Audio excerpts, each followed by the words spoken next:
8974817746 M. Biren Singh 9366988690 M. Nandabir Singh 98629496990 E. Sidam Singh Hariba Singh asigi number asida labor ki card yamna hongna sabining labadi tanabiu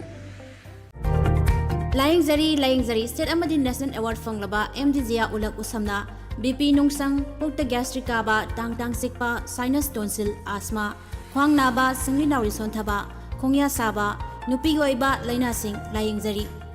Bamafam Mari Tokna Thamzari Ahan Bada Kekruvilla North AOC opposite Kekrupata Ayupung Taradagina Numidang Werampung Mga Fauba Laying Zari Anishubada Mayang Infal Konsak Bazarda Ayupung Tarukagi Ayupung Mapal Fauba Laying Zari Ahum Subadana Yaripok Bamo Laikai Kabarstan Rota Yumsakisa Numit Amadi Tangza Numit Kudingi Ayupung Taradagina Nungtilpung Mari Fauba Laying Zari Mari Subada All Bazar Zomi Colony Sisipur the Laying Zari Hena Kupamarol Kangbining Basingna Call Taubirao 8414825323 Amukahana 8414825323 Lengsin Biro, Lem Namit Laying Zari, Mafamna, Yaripok Excellency Opticals, Yaripok Hospital Gi, Hek Mayuk Nabada Lazari, Sankar Devanatranadagi, Training Lorok Laba, Certified Optometrist na, Mid Nungai Taba Simbalaying Magimatakta, Anoki Power Pibada, Point Amato Chenabalatana, Error Free Eye Testing Taubungamba, Anobokolaikia Season Aduna, Mid Pulaying Zari, Nungtiga Yupunipan Makadigan Numida when Pumanga Fauba Hangzari. Loinana matamga chunaraba ningthi zaraba anoki frame kaya mafam asida phangwigani akupa marol gidama 9654841711 amukhana 9654841711 ngasing moleng sinbiro Yaripok Excellency Opticals Yaripok Hospital gi hek mayuk nabada leisari anok leibada chada kun phawbagi kanabasi phangbiho Nung tumhale Ishwar ki mangtak amadagi nung 27 mm gi mathakta leiba phawbada sangayumpham nung phau pakha bemda leiba sanahalgi mana masing ne semba hidak thakpadagi nung sing pungtum tumhanduna phanba ngamle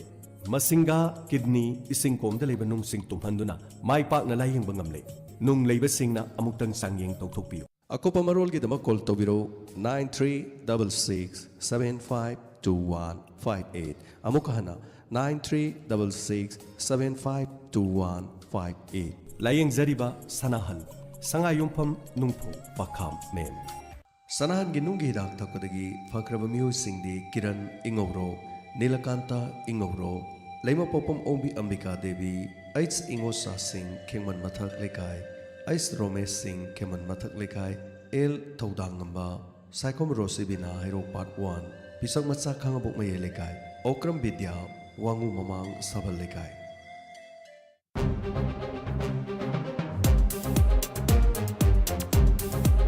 Good morning Diamond Good morning Good morning Good morning Good morning Diamond Good morning Good morning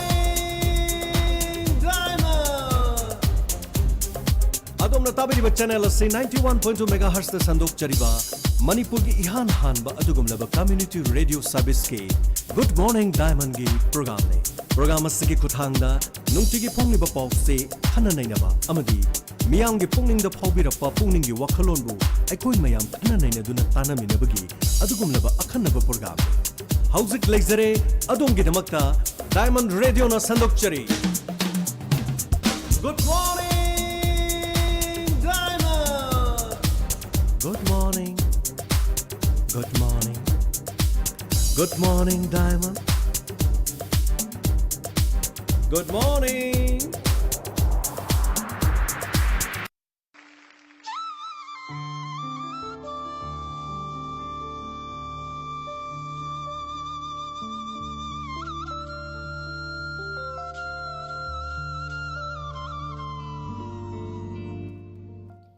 Ahanba magtada Good Morning Diamond gi thauram tabiriba singbo pusparani laishrom na taraham noksari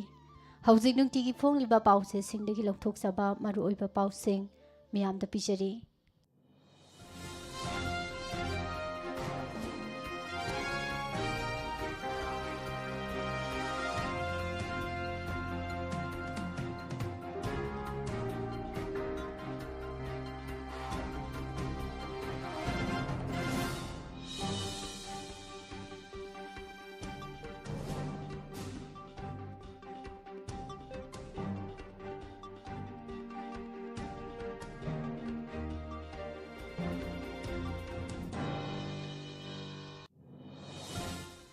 Ngasi Sajibugi Nipa-Nipanba Yaifaraba Ing 2018 April tarik kun Leibabok Panumit asigi ahanbada maruoiba pau. COVID-19 gi mayokta laukhalakpa saksin thorang kansilakli Class 10 amasung 12 ki exam yaithokre employee sing sada yangkhai khaktamak office kahalagani. Lengaki employee sing gi lemhori pasada yangkhai na mayumdagi thabak sohalagani hairi. Manipur da nauna miyoi yangkhaiga mari COVID positive oire miyoi amasu laikhidre public transport sing COVID ki kanglon ningthi na ngaktre passenger sangu pure. Nagaland gi khunja singna jesami gi lam khopsile haina wakanarakli I nai tanading ida governor na midyang sangbinana ba haijakre. Kaubrugi thong thadat pa masung quarter mai thabagi case da miyoi mari phagatle haide.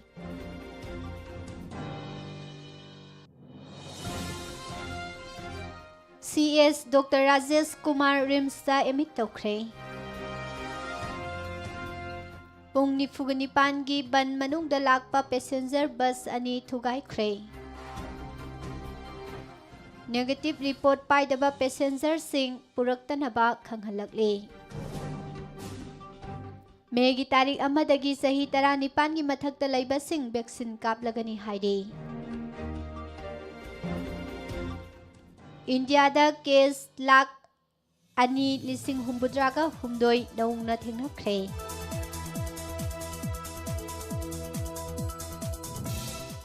Guwahati da panduna lairiba miyoi sing mai hauna saure haide.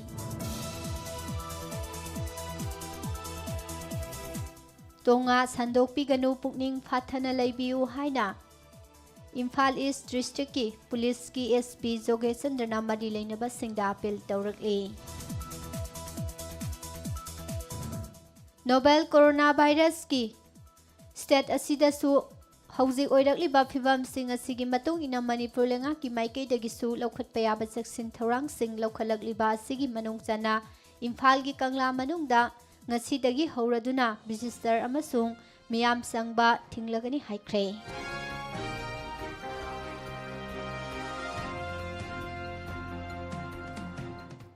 Kaubrugi mapu sabagi thabak khudakta lepkadabane haina UCM gi maikei dagi phungdorakle.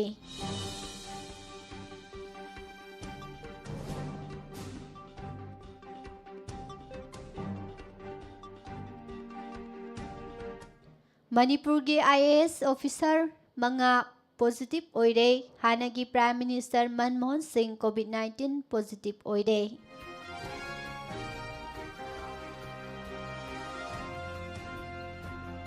Amadi PRI gi fan thadok tabagi mayokta total shutdown kaukre.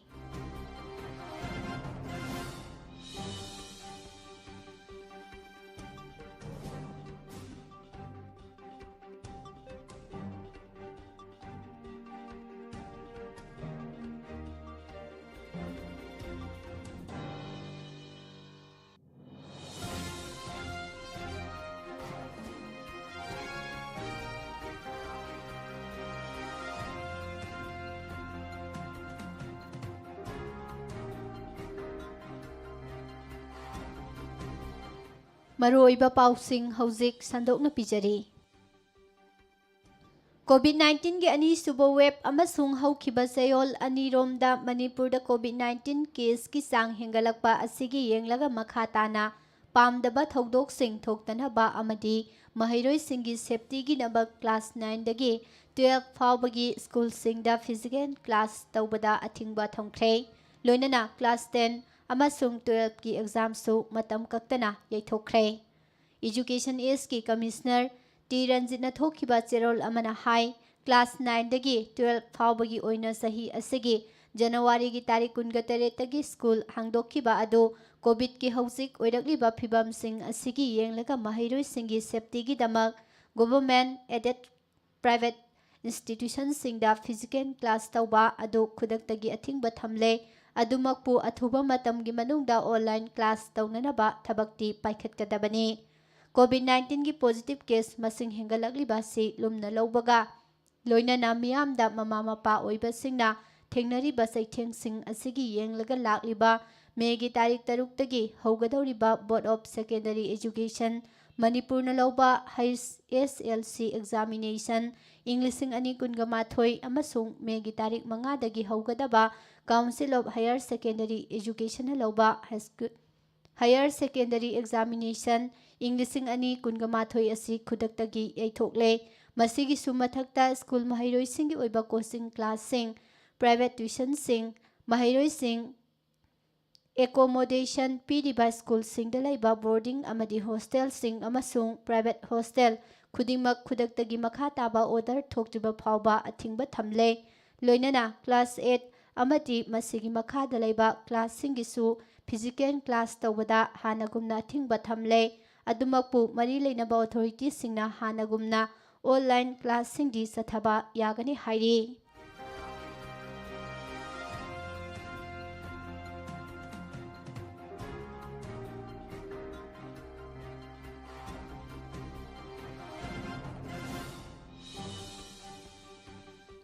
ꯃꯅꯤꯄꯨꯔꯗ ꯍꯧꯈꯤꯕ ꯅꯨꯃꯤꯠ ꯈꯔꯅꯤ ꯑꯁꯤꯗ ꯀꯣꯚꯤꯗ-19ꯒꯤ case ꯊꯦꯡꯅꯕꯒꯤ ꯆꯥꯡ ꯈꯪꯍꯦꯟ ꯍꯦꯟꯒꯠꯂꯛꯈꯤꯕ ꯑꯁꯤꯒꯤ ꯌꯦꯡꯂꯒ ꯊꯕꯛ ꯁꯨꯐꯝ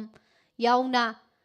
state ꯑꯁꯤꯗ ꯀꯣꯚꯤꯗ-19 ꯁꯟꯗꯣꯛꯇꯅꯕ ꯆꯦꯛꯁꯤꯟ ꯊꯧꯔꯥꯡ ꯀꯌꯥ ꯂꯧꯈꯠꯂꯛꯂꯤ꯫ ꯆꯦꯛꯁꯤꯟ ꯊꯧꯔꯥꯡ ꯂꯧꯈꯠꯂꯛꯄ ꯑꯁꯤꯒꯤ ꯁꯔꯨꯛ ꯑꯃ ꯑꯣꯏꯅ ꯂꯩꯉꯥꯛꯀꯤ ꯇꯣꯉꯥꯟ-ꯇꯣꯉꯥꯟꯕ ꯂꯣꯏꯁꯪꯁꯤꯡꯗ ꯏꯝꯄ꯭ꯂꯣꯌꯤꯁꯤꯡꯒꯤ 50%ꯅ ꯑꯣꯐꯤꯁ ꯀꯥꯍꯜꯂꯒ 50%ꯅ ꯌꯨꯝꯗꯒꯤ ꯊꯕꯛ ꯁꯨꯍꯟꯅꯅꯕ ꯈꯪꯍꯜꯂꯛꯂꯤ꯫ ꯃꯅꯤꯄꯨꯔ ꯂꯩꯉꯥꯛꯀꯤ ꯗꯤꯄꯥꯔꯠꯃꯦꯟꯠ ꯑꯣꯐ ꯄꯔꯁꯅꯦꯜꯒꯤ ꯁ꯭ꯄꯦꯁꯤꯑꯦꯜ ꯁꯦꯀ꯭ꯔꯦꯇꯔꯤ ꯅꯤꯡꯊꯧꯖꯝ ꯖꯤꯑꯣꯐ꯭ꯔꯤꯅ ꯀꯣꯚꯤꯗ-19 ꯁꯟꯗꯣꯔꯛꯄ ꯊꯤꯡꯅꯅꯕ ꯂꯩꯉꯥꯛꯅ ꯂꯧꯈꯠꯂꯛꯄ ꯆꯦꯛꯁꯤꯟ ꯊꯧꯔꯥꯡꯒ ꯃꯔꯤ ꯂꯩꯅꯅ ꯉꯔꯥꯡ ꯊꯣꯛꯈꯤꯕ ꯑꯣꯐꯤꯁ ꯃꯦꯃꯣꯔꯦꯟꯗꯝ ꯑꯃꯒꯤ ꯃꯇꯨꯡ ꯏꯟꯅ ꯃꯅꯤꯄꯨꯔ ꯂꯩꯉꯥꯛꯀꯤ ꯑꯦꯗꯃꯤꯅꯤꯁꯇ꯭ꯔꯦꯇꯤꯚ ꯁꯦꯀ꯭ꯔꯦꯇꯔꯤꯁꯤꯡ, ꯗꯦꯄꯨꯇꯤ ꯀꯃꯤꯁꯅꯔ ꯗꯤ.ꯁꯤꯁꯤꯡ ꯑꯃꯗꯤ ꯍꯦꯗ ꯑꯣꯐ ꯗꯤꯄꯥꯔꯠꯃꯦꯟꯠꯁꯤꯡꯅ ꯊꯕꯛ ꯁꯨꯕ ꯅꯨꯃꯤꯠꯁꯤꯡꯗ ꯁ꯭ꯇꯥꯐꯁꯤꯡꯒꯤ ꯑꯣꯐꯤꯁ ꯑꯦꯇꯦꯟꯗꯦꯟꯁ ꯑꯁꯤ 50% ꯑꯣꯏꯍꯟꯒꯗꯕꯅꯤ, ꯑꯗꯨꯒ ꯂꯦꯝꯍꯧꯔꯤꯕ ꯁ꯭ꯇꯥꯐ 50% ꯑꯁꯤꯅ ꯌꯨꯝꯗꯒꯤ ꯊꯕꯛ ꯁꯨꯍꯟꯒꯗꯕꯅꯤ꯫ ꯑꯦꯗꯃꯤꯅꯤꯁꯇ꯭ꯔꯦꯇꯤꯚ ꯁꯦꯀ꯭ꯔꯦꯇꯔꯤꯁꯤꯡ, ꯗꯤ.ꯁꯤꯁꯤꯡ ꯑꯃꯗꯤ HODꯁꯤꯡꯅ ꯁ꯭ꯇꯥꯐꯁꯤꯡ ꯆꯌꯣꯜ ꯑꯃꯃꯝ ꯀꯥꯟꯅꯔꯒ ꯑꯣꯐꯤꯁ ꯀꯥꯍꯟꯅꯅꯕ ꯗ꯭ꯌꯨꯇꯤ ꯇꯧꯕꯒꯤ ꯆꯌꯣꯜꯒꯤ ꯑꯣꯏꯕ ꯔꯣꯁꯇꯔ ꯑꯃ ꯗ꯭ꯔꯥꯐꯠ ꯇꯧꯒꯗꯕꯅꯤ꯫ ꯑꯍꯥꯟꯕ ꯆꯌꯣꯜꯒꯤ ꯑꯣꯏꯅ ꯔꯣꯁꯇꯔ ꯏꯁꯨ ꯇꯧꯕ ꯃꯇꯝꯗ ꯃꯥꯒꯤ ꯑꯣꯐꯤꯁꯁꯤꯡꯒ ꯅꯛꯅꯕꯗ ꯂꯩꯕ ꯑꯣꯐꯤꯁꯤꯌꯦꯜꯁꯤꯡ ꯌꯥꯎꯍꯟꯕ ꯅꯠꯇ꯭ꯔꯒ ꯑꯣꯐꯤꯁ ꯂꯥꯛꯄꯗ ꯃꯁꯥꯒꯤ ꯑꯣꯏꯕ ꯇ꯭ꯔꯥꯟꯁꯄꯣꯔꯇꯦꯁꯟ ꯁꯤꯖꯤꯟꯅꯕꯁꯤꯡꯕꯨ ꯌꯥꯎꯍꯟꯒꯗꯕꯅꯤ꯫ ꯑꯣꯐꯤꯁ ꯀꯥꯔꯛꯄ ꯏꯝꯄ꯭ꯂꯣꯌꯤꯁꯤꯡꯒꯤ ꯋꯥꯔꯀꯤꯡ ꯑꯋꯥꯔꯁꯤꯡ ꯒ꯭ꯔꯨꯞ 3 ꯊꯣꯛꯅ ꯈꯥꯏꯗꯣꯛꯂꯒ ꯄꯨꯡ 7ꯗꯒꯤ 4:30 ꯐꯥꯎꯕ, ꯄꯨꯡ 7:30ꯗꯒꯤ ꯄꯨꯡ 5 ꯐꯥꯎꯕ ꯑꯃꯁꯨꯡ ꯄꯨꯡ 10ꯗꯒꯤ ꯄꯨꯡ 5:30 ꯐꯥꯎꯕ ꯃꯊꯧ ꯇꯧꯍꯟꯒꯗꯕꯅꯤ꯫ ꯌꯨꯝꯗꯒꯤ ꯊꯕꯛ ꯁꯨꯔꯤꯕ ꯑꯣꯐꯤꯁꯤꯌꯦꯜꯁꯤꯡꯅꯁꯨ ꯃꯇꯝ ꯄꯨꯝꯅꯃꯛꯇ ꯇꯦꯂꯤꯐꯣꯟꯗ ꯅꯠꯇ꯭ꯔꯒꯏꯂꯦꯛꯇ꯭ꯔꯣꯅꯤꯛ ꯃꯤꯟꯁ ꯑꯃꯗ ꯄꯥꯎ ꯐꯥꯎꯔꯛꯅꯕꯒꯤ ꯈꯨꯗꯣꯡꯆꯥꯕ ꯂꯩꯍꯟꯒꯗꯕꯅꯤ꯫ ꯀꯔꯤꯒꯨꯝꯕ ꯑꯊꯨ-ꯑꯀꯥꯏꯒꯤ ꯀꯧꯔꯛꯄ ꯃꯇꯝꯗ ꯑꯣꯐꯤꯁꯤꯌꯦꯜꯁꯤꯡ ꯑꯁꯤ ꯑꯣꯐꯤꯁꯇ ꯂꯥꯛꯀꯗꯕꯅꯤ꯫ ꯀꯣꯟꯇꯦꯟꯃꯦꯟꯠ ꯖꯣꯟꯁꯤꯡꯗ ꯂꯩꯔꯤꯕ ꯑꯣꯐꯤꯁꯤꯌꯦꯜꯁꯤꯡꯅ ꯀꯣꯟꯇꯦꯟꯃꯦꯟꯠ ꯖꯣꯟ ꯑꯗꯨ ꯅꯣꯇꯤꯐꯥꯏ ꯇꯧꯗ꯭ꯔꯤꯕ ꯐꯥꯎꯕ ꯑꯣꯐꯤꯁ ꯀꯥꯍꯜꯂꯣꯏꯗꯕꯅꯤ꯫ ꯍꯥꯏꯔꯤꯕ ꯋꯥꯐꯝꯁꯤꯡ ꯑꯁꯤ ꯁ꯭ꯇꯦꯠ ꯂꯩꯉꯥꯛꯀꯤ ꯃꯈꯥꯗ ꯂꯩꯕ ꯑꯦꯇꯦꯆ ꯁꯕꯑꯣꯔꯗꯤꯅꯦꯠ ꯑꯣꯐꯤꯁꯁꯤꯡ, ꯑꯣꯇꯣꯅꯣꯃꯁ ꯁ꯭ꯇꯦꯇ꯭ꯌꯨꯇꯔꯤ ꯕꯣꯗꯤꯁꯤꯡ ꯑꯃꯗꯤ ꯁꯣꯁꯥꯏꯇꯤꯖ ꯑꯦꯖꯦꯟꯁꯤꯁꯤꯡꯗ ꯆꯠꯅꯒꯅꯤ꯫ ꯑꯗꯨꯃꯛꯄꯨ ꯍꯥꯏꯔꯤꯕ ꯏꯟꯁꯇ꯭ꯔꯛꯁꯟꯁꯤꯡ ꯑꯁꯤ ꯏꯁꯦꯟꯁꯤꯌꯦꯜ ꯑꯃꯗꯤ ꯏꯃꯔꯖꯦꯟꯁꯤ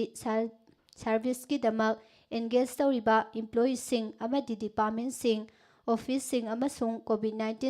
ꯁꯟꯗꯣꯔꯛꯄ ꯀꯟꯇ꯭ꯔꯣꯜ ꯇꯧꯅꯅꯕ ꯂꯧꯈꯠꯂꯤꯕ ꯆꯦꯛꯁꯤꯟ ꯊꯧꯔꯥꯡꯁꯤꯡꯗ ꯍꯛꯊꯦꯡꯅꯅ ꯑꯦꯡꯒꯦꯖ ꯇꯧꯔꯤꯕꯁꯤꯡꯗꯗꯤ ꯆꯠꯅꯔꯣꯏ꯫ ꯍꯥꯏꯔꯤꯕ ꯑꯣꯔꯗꯔ ꯑꯁꯤ ꯈꯨꯗꯛꯇꯒꯤ ꯆꯠꯅꯕ ꯍꯧꯕꯒ ꯂꯣꯏꯅꯅ ꯑꯦꯄ꯭ꯔꯤꯜꯒꯤ ꯇꯥꯔꯤꯛ 30 ꯐꯥꯎꯕ ꯅꯠꯇ꯭ꯔꯒ ꯃꯁꯤꯗꯒꯤ ꯉꯟꯈꯠꯅ ꯑꯇꯣꯞꯄ ꯑꯣꯔꯗꯔ ꯑꯃ ꯊꯣꯛꯇ꯭ꯔꯤꯕ ꯐꯥꯎꯕ ꯆꯠꯅꯒꯅꯤ ꯍꯥꯏꯅꯁꯨ ꯑꯣꯐꯤꯁ ꯃꯦꯃꯣꯔꯦꯟꯗꯝ ꯑꯁꯤꯗ ꯄꯜꯂꯤ꯫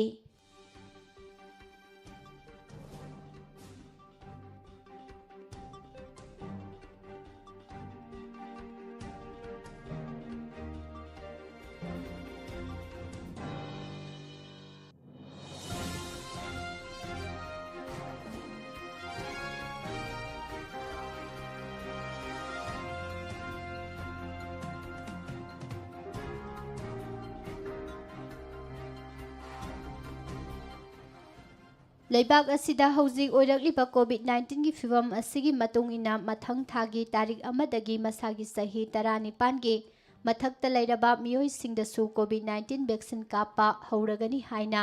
ꯌꯨꯅꯤꯌꯟ ꯒꯚꯔꯟꯃꯦꯟꯠꯅ ꯂꯥꯎꯊꯣꯛꯈ꯭ꯔꯦ꯫ ꯂꯣꯏꯅꯅ ꯁ꯭ꯇꯦꯠꯁꯤꯡꯗ ꯚꯦꯛꯁꯤꯟ ꯃꯦꯅ꯭ꯌꯨꯐꯦꯛꯆꯔꯔꯁꯤꯡꯅ ꯍꯤꯗꯥꯛ ꯑꯁꯤ ꯆꯥꯗ 50 ꯐꯥꯎꯕ ꯔꯤꯂꯤꯖ ꯇꯧꯅꯅꯕꯁꯨ ꯈꯪꯍꯟꯈꯤꯕꯒ ꯂꯣꯏꯅꯅ ꯍꯥꯟꯅ ꯂꯥꯎꯊꯣꯛꯈꯤꯕ ꯃꯃꯜꯗ ꯑꯣꯄꯟ ꯃꯥꯔꯀꯦꯠꯇ ꯐꯪꯍꯟꯅꯅꯕ ꯏꯟꯁꯇ꯭ꯔꯛꯁꯟꯁꯨ ꯄꯤꯈ꯭ꯔꯦ ꯍꯥꯏꯔꯤ꯫ ꯃꯦꯒꯤ ꯇꯥꯔꯤꯛ ꯑꯃꯗ ꯂꯩꯕꯥꯛ ꯑꯁꯤꯒꯤ ꯚꯦꯛꯁꯤꯟ ꯗ꯭ꯔꯥꯏꯚ ꯑꯁꯤꯒꯤ ꯑꯍꯨꯝꯁꯨꯕ ꯐꯦꯖ ꯍꯧꯗꯣꯛꯄꯒ ꯂꯣꯏꯅꯅ ꯅꯨꯃꯤꯠ ꯑꯁꯤꯗꯒꯤ ꯆꯍꯤ 19ꯒꯤ ꯃꯊꯛꯇ ꯂꯩꯕꯁꯤꯡ ꯍꯤꯗꯥꯛ ꯀꯥꯞꯄ ꯍꯧꯔꯒꯅꯤ ꯍꯥꯏꯔꯤ꯫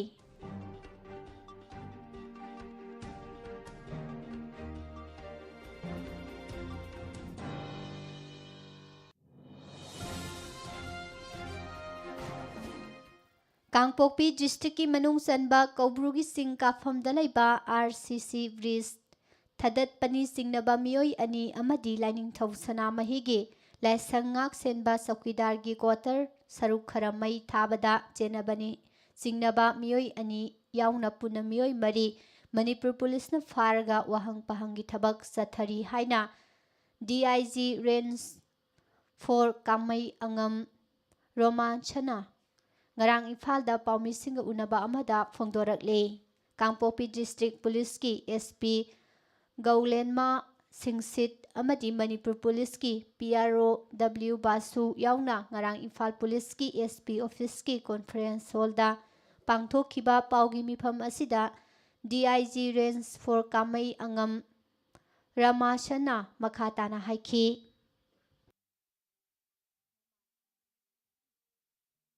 ꯊꯥ ꯑꯁꯤꯒꯤ ꯍꯧꯈꯤꯕ ꯇꯥꯔꯤꯛ 19 ꯑꯃꯗꯤ 14ꯒꯤ ꯂꯣꯟꯅꯕ ꯑꯍꯤꯡꯗ ꯃꯁꯛ ꯈꯪꯗꯕ ꯃꯤꯑꯣꯏ ꯈꯔꯅ ꯁꯄꯔꯃꯩꯅ ꯄꯨꯂꯤꯁ ꯁ꯭ꯇꯦꯁꯟꯒꯤ ꯃꯅꯨꯡ ꯆꯟꯕ ꯁꯣꯡꯄꯤꯖꯥꯡ ꯃꯥꯡꯖꯣꯟꯒꯤ ꯀꯧꯕ꯭ꯔꯨ ꯀꯥꯐꯝꯗ ꯂꯩꯕ ꯊꯣꯡ ꯑꯃ ꯊꯗꯠꯂꯝꯕ ꯊꯧꯗꯣꯛ ꯑꯁꯤꯒꯤ ꯃꯇꯥꯡꯗ ꯊꯧꯗꯣꯛ ꯑꯁꯤꯒꯤ ꯄꯨꯂꯤꯁꯅꯁꯨ ꯃꯣꯇꯣ ꯀꯦꯁ ꯑꯃ ꯂꯧꯈꯠꯇꯨꯅ ꯊꯤꯖꯤꯟꯕ ꯍꯧꯈꯤ꯫ ꯊꯧꯗꯣꯛ ꯑꯁꯤꯒꯤ ꯃꯇꯥꯡꯗ ꯁꯄꯔꯃꯩꯅ ꯄꯨꯂꯤꯁꯅ ꯊꯥ ꯑꯁꯤꯒꯤ ꯇꯥꯔꯤꯛ 18ꯇ ꯊꯧꯗꯣꯛ ꯑꯁꯤꯗ ꯆꯦꯟꯅꯕꯅꯤ ꯆꯤꯡꯅꯕ ꯃꯤꯑꯣꯏ 2 ꯐꯥꯒꯠꯈꯤ꯫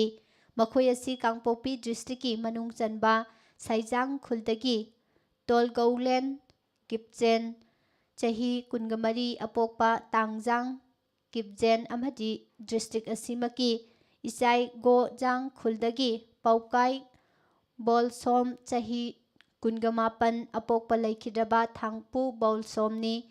ꯄꯨꯂꯤꯁꯅ ꯃꯈꯣꯏ 2 ꯀꯥꯡꯄꯣꯛꯄꯤ ꯗꯤꯁꯇ꯭ꯔꯤꯛꯀꯤ ꯖꯨꯗꯤꯁꯤꯌꯦꯜ ꯃꯦꯖꯤꯁꯇ꯭ꯔꯦꯠ ꯐꯥꯔꯁꯠ ꯀ꯭ꯂꯥꯁ ꯀꯣꯔꯠꯇ ꯅꯨꯃꯤꯠ ꯑꯗꯨꯃꯛꯇꯗ ꯄꯨꯊꯣꯛꯂꯒ ꯊꯥ ꯑꯁꯤꯒꯤ ꯇꯥꯔꯤꯛ 10 ꯐꯥꯎꯕ ꯅꯨꯃꯤꯠ 4ꯅꯤ ꯄꯨꯂꯤꯁ ꯔꯤꯃꯥꯟ ꯂꯧꯊꯈ꯭ꯔꯦ꯫ ꯂꯣꯏꯅꯅ ꯃꯍꯥꯛꯅ ꯃꯈꯥ ꯇꯥꯅ ꯐꯣꯡꯗꯣꯔꯛꯄꯗ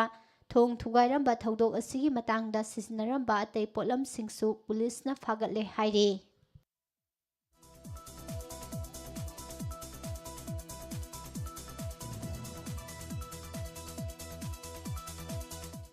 ꯑꯁꯥꯝꯗꯒꯤ ꯄꯣꯠꯆꯩ ꯄꯨꯔꯒ ꯏꯝꯐꯥꯜ ꯇꯝꯅ ꯂꯥꯛꯄ ꯃꯅꯤꯄꯨꯔꯒꯤ ꯇ꯭ꯔꯛ 4 ꯅꯦꯁꯅꯦꯜ ꯍꯥꯏꯋꯦ ꯅꯝꯕꯔ 30-7ꯒꯤ ꯅꯤꯌꯨ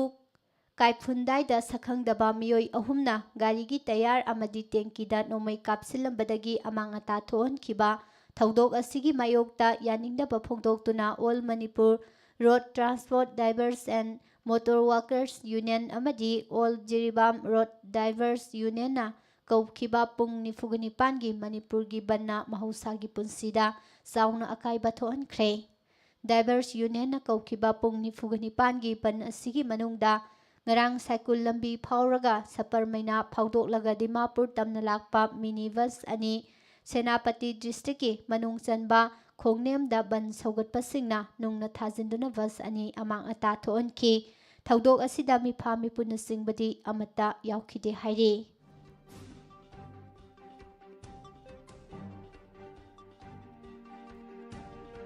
ꯃꯅꯤꯄꯨꯔ ꯂꯩꯉꯥꯛꯀꯤ ꯍꯦꯜꯊ ꯁꯔꯚꯤꯁꯦꯁꯀꯤ ꯗꯥꯏꯔꯦꯛꯇꯔ ꯗꯣꯛꯇꯔ ꯀꯦ ꯔꯥꯖꯣꯅ ꯏꯌꯥꯔꯄꯣꯔꯠ ꯑꯣꯊꯣꯔꯤꯇꯤ ꯑꯣꯐ ꯏꯟꯗꯤꯌꯥ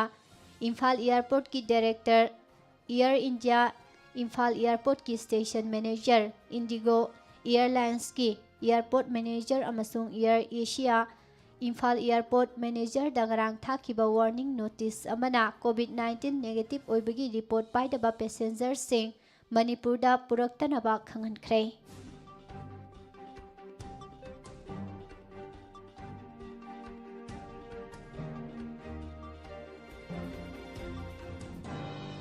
ꯃꯅꯤꯄꯨꯔꯗ COVID-19 laina laicina maram oiraga mioi ama nongna laikhidre active case masing hengalakuna chaniga maubudraga taru yaure.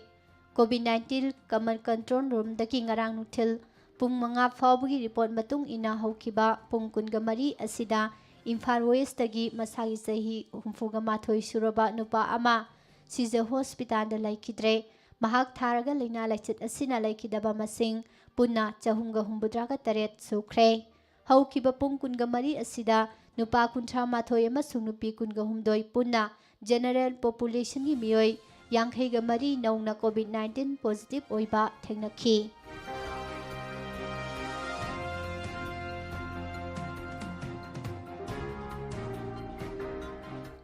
Amaromda laibak asida COVID-19 gi ani suba web lakpaga loinana India da record oina case lak ani lising humbudraga humdoi sanipantara nauna thengnare. Ngarangi asi tharga haukiba numit mangani asi thangnana numit khudingi case lak ani gi mathakta thengnakhibani. Health Ministry na ngarang ayuk pikhiba report amagi matung ina nauna thengnakhiba case lak ani lising humbudraga humdoi sanipantara asi tharaga India gi apunba case masing crore ama makhai henkre. Haukiba pungkunga mari asida record oina mioi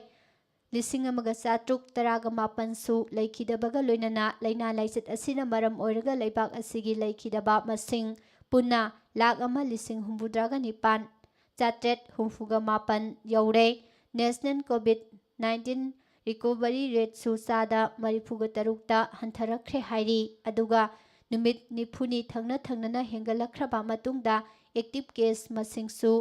lak tara mapan lising kunga mapan sahum kunga mapan yaure hairi.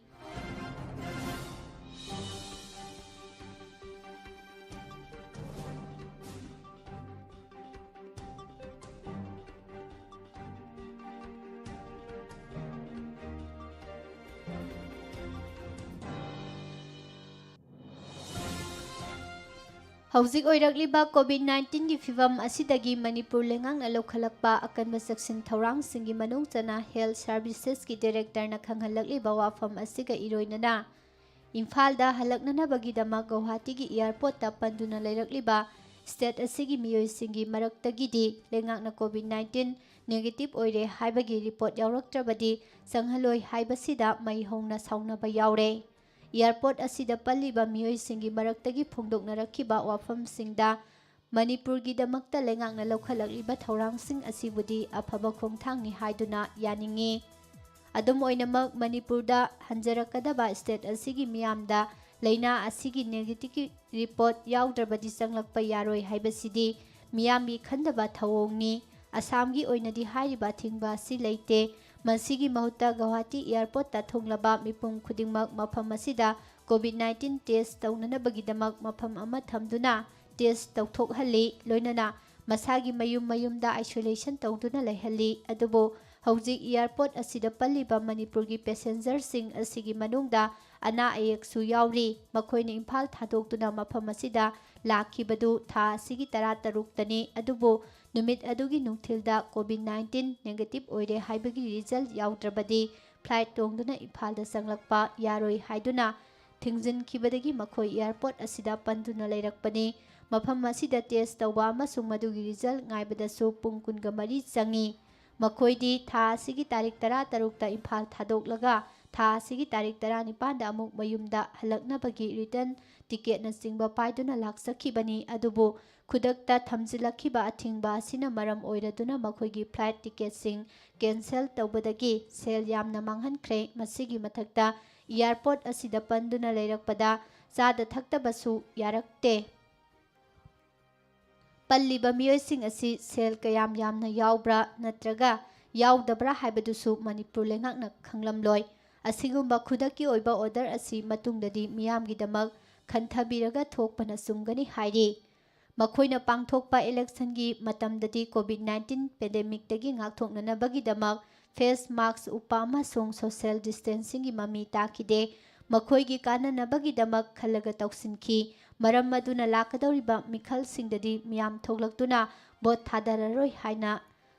hanna leiramba hauzik leiriba amasung tungda lakadaba lengak singna tunggi mirolna ꯊꯥꯒꯠꯅꯒꯗꯕ ꯃꯤꯌꯥꯝꯒꯤ ꯊꯕꯛ ꯈꯔꯗꯤ ꯇꯧꯔꯝꯕ ꯆꯨꯝꯕꯅꯤ ꯍꯧꯖꯤꯛ ꯂꯩꯔꯤꯕ ꯂꯩꯉꯥꯛ ꯑꯁꯤꯅ ꯃꯤꯌꯥꯝꯒꯤꯗꯃꯛ ꯑꯐꯕ ꯊꯕꯛ ꯑꯃꯠꯇ ꯇꯧꯕ ꯊꯦꯡꯅꯗ꯭ꯔꯤ ꯍꯥꯏꯅꯁꯨ ꯄꯦꯟꯗꯅ ꯐꯣꯡꯗꯣꯛꯅꯔꯛꯈꯤ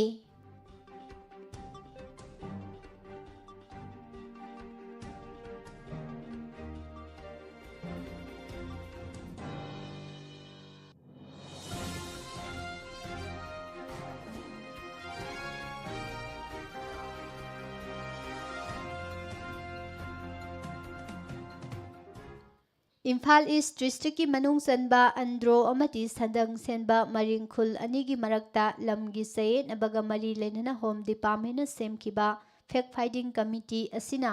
ꯑꯆꯨꯝꯕ ꯄꯨꯊꯣꯛꯅꯕ ꯏꯟꯀ꯭ꯋꯥꯏꯔꯤ ꯆꯠꯊꯔꯤꯉꯩ ꯃꯅꯨꯡꯗ ꯑꯟꯗ꯭ꯔꯣ ꯑꯃꯗꯤ ꯁꯟꯗꯪ ꯁꯦꯟꯕ ꯃꯔꯤꯡꯈꯨꯜ ꯑꯅꯤꯒꯤ ꯃꯤꯑꯣꯏꯁꯤꯡꯅ ꯋꯥꯈꯜ ꯇꯥꯅ ꯑꯃꯗꯤ ꯄꯨꯛꯅꯤꯡ ꯐꯥꯊꯅ ꯂꯩꯕꯤꯅꯅꯕ ꯑꯃꯗꯤ ꯏꯟꯀ꯭ꯋꯥꯏꯔꯤ ꯔꯤꯄꯣꯔꯠ ꯄꯤꯈꯠꯂꯛꯇ꯭ꯔꯤꯉꯩꯗ ꯆꯔꯥꯡꯅꯕ ꯊꯣꯛꯍꯟꯕꯤꯗꯅ ꯂꯩꯕꯤꯌꯨ ꯍꯥꯏꯅ ꯏꯝꯐꯥꯜ ꯏꯁ ꯗꯤꯁꯇ꯭ꯔꯤꯛ ꯄꯨꯂꯤꯁꯀꯤ SP ꯖꯣꯒꯦꯁꯆꯟꯗ꯭ꯔꯅ ꯃꯔꯤ ꯂꯩꯅꯕꯁꯤꯡꯗ ꯑꯄꯤꯜ ꯇꯧꯔꯤ ꯉꯔꯥꯡ ꯏꯝꯐꯥꯜ ꯏꯁ ꯗꯤꯁꯇ꯭ꯔꯤꯛ ꯄꯨꯂꯤꯁꯀꯤ SP ꯑꯣꯐꯤꯁꯀꯤ ꯀꯣꯟꯐꯔꯦꯟꯁ ꯍꯣꯜꯗ ꯄꯥꯡꯊꯣꯛꯈꯤꯕ ꯄꯥꯎꯃꯤꯁꯤꯡ ꯎꯅꯕꯗ ꯖꯣꯒꯦꯁꯆꯟꯗ꯭ꯔꯅ ꯐꯦꯛ ꯐꯥꯏꯟꯗꯤꯡ ꯀꯃꯤꯇꯤꯒꯤ ꯏꯟꯀ꯭ꯋꯥꯏꯔꯤ ꯂꯩꯔꯤꯉꯩ ꯃꯅꯨꯡꯗ ꯀꯅꯥꯒꯨꯝꯕ ꯃꯤꯑꯣꯏꯁꯤꯡꯅ ꯇꯣꯉꯥ ꯁꯟꯗꯣꯛꯄꯤꯗꯅꯕ SPꯅ ꯃꯈꯥ ꯇꯥꯅ ꯃꯤꯌꯥꯝꯒꯤ ꯄꯨꯛꯅꯤꯡ ꯆꯤꯡꯁꯤꯜꯂꯛꯂꯤ ꯍꯧꯖꯤꯛ ꯈꯨꯜ ꯑꯅꯤ ꯑꯁꯤꯒꯤ ꯈꯨꯟꯖꯥꯁꯤꯡ ꯇꯪꯗꯨ ꯂꯩꯇꯥꯅ ꯂꯩꯅꯕ ꯏꯝꯐꯥꯜ ꯏꯁ ꯗꯤꯁꯇ꯭ꯔꯤꯛ ꯄꯨꯂꯤꯁꯅ ꯃꯊꯧ ꯇꯥꯕ ꯁꯦꯀ꯭ꯌꯨꯔꯤꯇꯤ ꯐꯣꯔꯁꯁꯤꯡ ꯉꯥꯛ ꯁꯦꯟꯕꯒꯤ ꯊꯕꯛ ꯂꯦꯞꯇꯅ ꯆꯠꯊꯔꯤ ꯍꯥꯏꯅꯁꯨ ꯐꯣꯡꯗꯣꯛꯈꯤ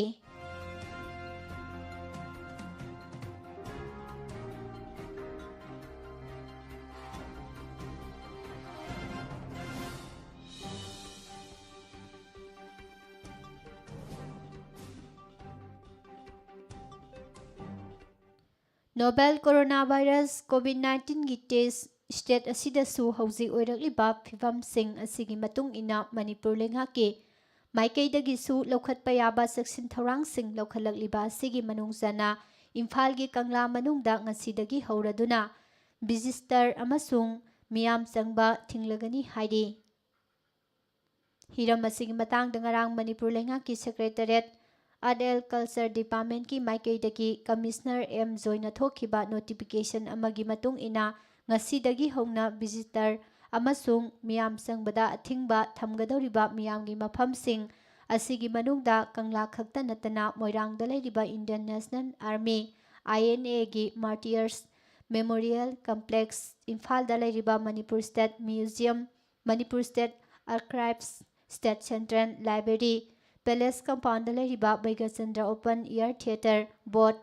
Maharaj Chandrakirti auditorium Manipur state art gallery ꯑꯃꯁꯨꯡ ꯄꯦꯂꯦꯁ ꯑꯣꯗꯤꯇꯣꯔꯤꯌꯝ ꯌꯥꯎꯔꯤ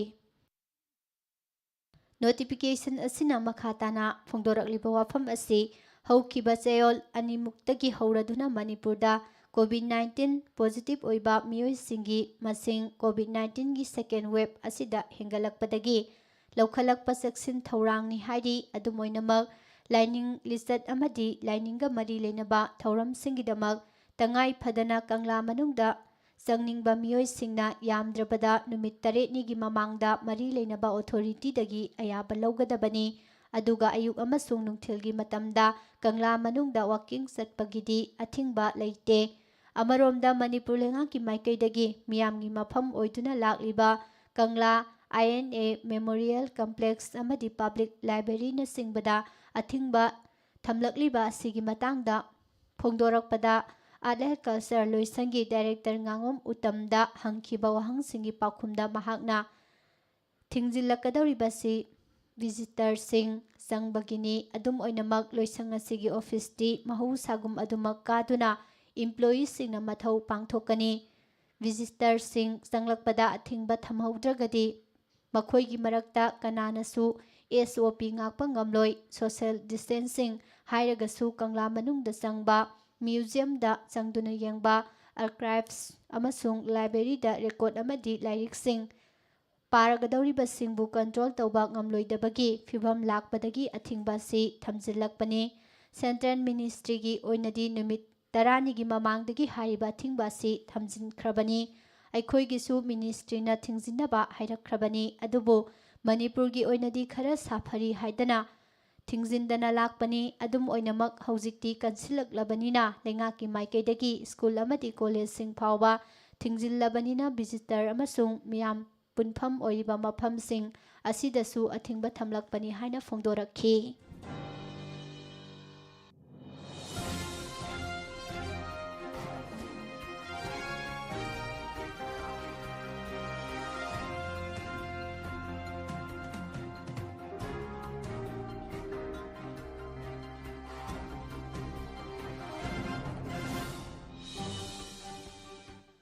ꯑꯋꯥꯡ ꯀꯧꯕ꯭ꯔꯨ ꯑꯁꯨꯛꯄ ꯏꯕꯨꯗꯧ ꯑꯃꯗꯤ ꯃꯤꯇꯩ ꯐꯨꯔꯨꯞꯀ ꯂꯩꯅꯔꯤꯕ ꯃꯔꯤ ꯑꯁꯤ ꯑꯆꯝꯕ ꯃꯔꯤ ꯅꯠꯇꯦ꯫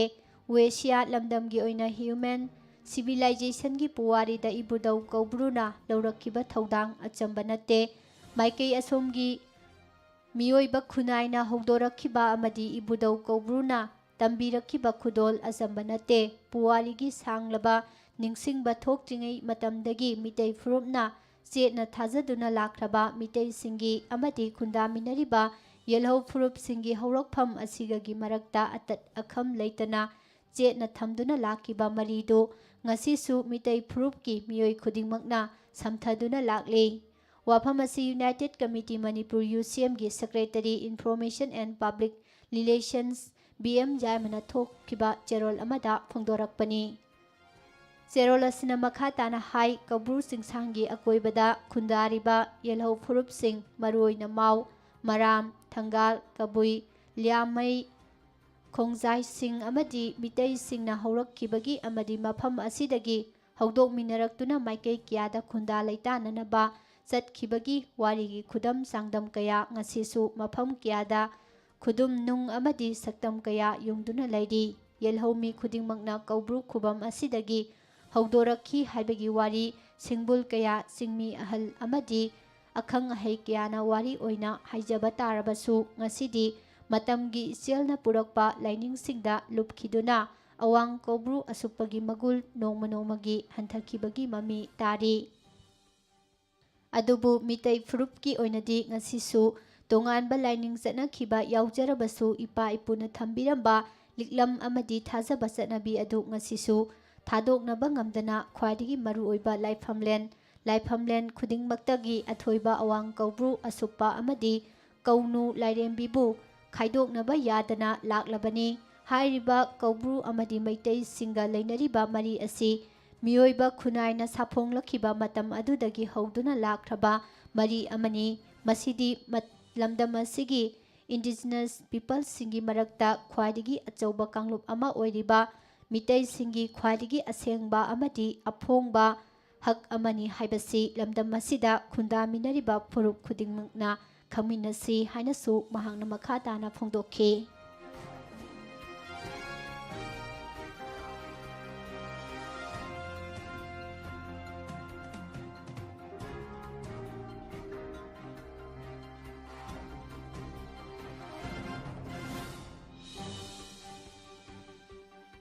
ꯃꯅꯤꯄꯨꯔꯒꯤ ꯏꯝꯐꯥꯜ ꯁꯤꯇꯤꯗ ꯄꯕ꯭ꯂꯤꯛ ꯇ꯭ꯔꯥꯟꯁꯄꯣꯔꯠ ꯁꯤꯁꯇꯦꯝ ꯑꯣꯏꯅ ꯆꯂꯥꯏꯔꯤꯕ ꯑꯣꯛꯇꯣ ꯔꯤꯛꯁꯣ, ꯇꯥꯇꯥ ꯃꯦꯖꯤꯛ ꯑꯃꯗꯤ ꯑꯇꯩ ꯒꯥꯔꯤꯁꯤꯡ ꯀꯣꯚꯤꯗ-19ꯒꯤ SOPꯁꯤꯡ ꯅꯤꯡꯊꯤꯅ ꯉꯥꯛꯇ꯭ꯔꯦ꯫ ꯄꯦꯁꯦꯟꯖꯔꯁꯤꯡ ꯁꯪꯒꯨ ꯇꯣꯡꯍꯜꯂꯦ, ꯁꯣꯁꯤꯌꯦꯜ ꯗꯤꯁꯇꯦꯟꯁꯤꯡ ꯊꯝꯗ꯭ꯔꯦ,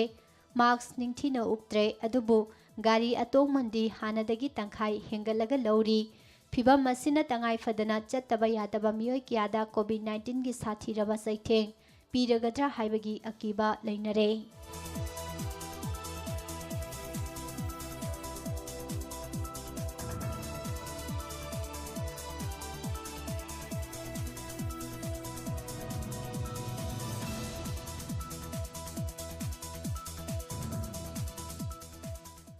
ꯃꯅꯤꯄꯨꯔꯒꯤ ꯇꯨꯡꯖꯣꯏꯒꯤ ꯂꯝ ꯅꯥꯒꯥꯂꯦꯟꯗꯒꯤ ꯈꯦꯖꯥ ꯈꯦꯅꯣꯗ ꯈꯨꯟꯗꯥꯔꯤꯕ ꯑꯪꯒꯥꯃꯤꯁꯤꯡꯅ ꯂꯝ ꯈꯣꯞꯆꯤꯟꯕꯒꯤ ꯋꯥꯊꯣꯛ ꯂꯩꯔꯤꯉꯩꯗ ꯎꯈ꯭ꯔꯨꯜ ꯗꯤꯁꯇ꯭ꯔꯤꯛꯀꯤ ꯃꯅꯨꯡꯗ ꯂꯩꯕ ꯃꯅꯤꯄꯨꯔꯒꯤ ꯖꯦꯁꯥꯃꯤꯗꯁꯨ ꯅꯥꯒꯥꯂꯦꯟꯗꯒꯤ ꯐꯦꯛ ꯗꯤꯁꯇ꯭ꯔꯤꯛꯇ ꯂꯩꯕ ꯃꯦꯂꯨꯔꯤꯒꯤ ꯈꯨꯟꯖꯥꯁꯤꯡꯅ ꯂꯝ ꯈꯣꯞꯆꯤꯟꯕꯒꯤ ꯑꯅꯧꯕ ꯋꯥꯊꯣꯛ ꯑꯃ ꯑꯃꯨꯛ ꯊꯣꯛꯂꯛꯂꯤ꯫ ꯖꯦꯁꯥꯃꯤꯒꯤ ꯈꯨꯟꯖꯥꯁꯤꯡꯅ ꯃꯅꯤꯄꯨꯔꯒꯤ ꯒꯣꯚꯔꯅꯔ ꯗꯣꯛꯇꯔ ꯅꯖꯃꯥ ꯍꯦꯞꯇꯨꯂꯥꯗ ꯃꯤꯠꯌꯦꯡ ꯆꯪꯕꯤꯅꯅꯕ ꯍꯧꯈꯤꯕ ꯇꯥꯔꯤꯛ 19ꯗ ꯄꯤꯁꯤꯟꯈꯤꯕ ꯆꯦꯔꯣꯜ ꯑꯃꯗ ꯅꯥꯒꯥꯂꯦꯟꯗꯒꯤ ꯃꯦꯂꯨꯔꯤ ꯈꯨꯜꯒꯤ ꯚꯤꯂꯦꯖ ꯒꯥꯔꯗꯁꯤꯡꯅ ꯃꯅꯤꯄꯨꯔꯒꯤ ꯖꯦꯁꯥꯃꯤꯒꯤ ꯂꯝꯗ ꯂꯥꯟꯁꯤꯜꯂꯛꯂꯒ ꯎ ꯌꯥꯟꯕ, ꯎꯃꯪ ꯃꯩ ꯊꯥꯕꯅꯆꯤꯡꯕ ꯀꯌꯥ ꯆꯠꯊꯔꯛꯂꯦ꯫ ꯖꯦꯁꯥꯃꯤ ꯚꯤꯂꯦꯖ ꯀꯥꯎꯟꯁꯤꯜꯒꯤ ꯆꯤꯌꯥꯔꯃꯦꯟ ꯑꯅꯤꯖꯣꯇꯦ ꯃꯦꯀ꯭ꯔꯤ ꯁꯨꯅ ꯒꯣꯚꯔꯅꯔ ꯗꯣꯛꯇꯔ ꯅꯖꯃꯥ ꯍꯦꯞꯇꯨꯂꯥꯗ ꯄꯤꯁꯤꯟꯈꯤꯕ ꯑꯏꯕ ꯆꯦꯔꯣꯜ ꯑꯁꯤꯗ ꯅꯥꯒꯥꯂꯦꯟꯗꯒꯤ ꯈꯨꯟꯖꯥꯁꯤꯡꯅ ꯆꯠꯊꯔꯤꯕ ꯊꯃꯣꯏ ꯁꯣꯛꯄ ꯊꯧꯗꯣꯛꯁꯤꯡ ꯑꯁꯤ ꯃꯤꯠꯌꯦꯡ ꯆꯪꯕꯤꯅꯅꯕ ꯍꯥꯏꯖꯔꯤ꯫ ꯅꯥꯒꯥꯂꯦꯟꯗꯒꯤ ꯐꯦꯛ ꯗꯤꯁꯇ꯭ꯔꯤꯛꯀꯤ ꯃꯅꯨꯡ ꯆꯟꯅ ꯂꯩꯕ ꯃꯦꯂꯨꯔꯤ ꯚꯤꯂꯦꯖꯀꯤ ꯃꯤꯑꯣꯏꯁꯤꯡꯅ ꯃꯅꯤꯄꯨꯔꯒꯤ ꯎꯈ꯭ꯔꯨꯜ ꯗꯤꯁꯇ꯭ꯔꯤꯛꯀꯤ ꯃꯅꯨꯡ ꯆꯟꯕ ꯖꯦꯁꯥꯃꯤꯒꯤ ꯂꯝꯗ ꯂꯥꯟꯁꯤꯜꯂꯛꯂꯒ ꯎ ꯌꯥꯟꯕ ꯑꯃꯗꯤ ꯎꯃꯪ ꯃꯩ ꯊꯥꯗꯣꯛꯄꯅꯆꯤꯡꯕ ꯊꯕꯛꯁꯤꯡ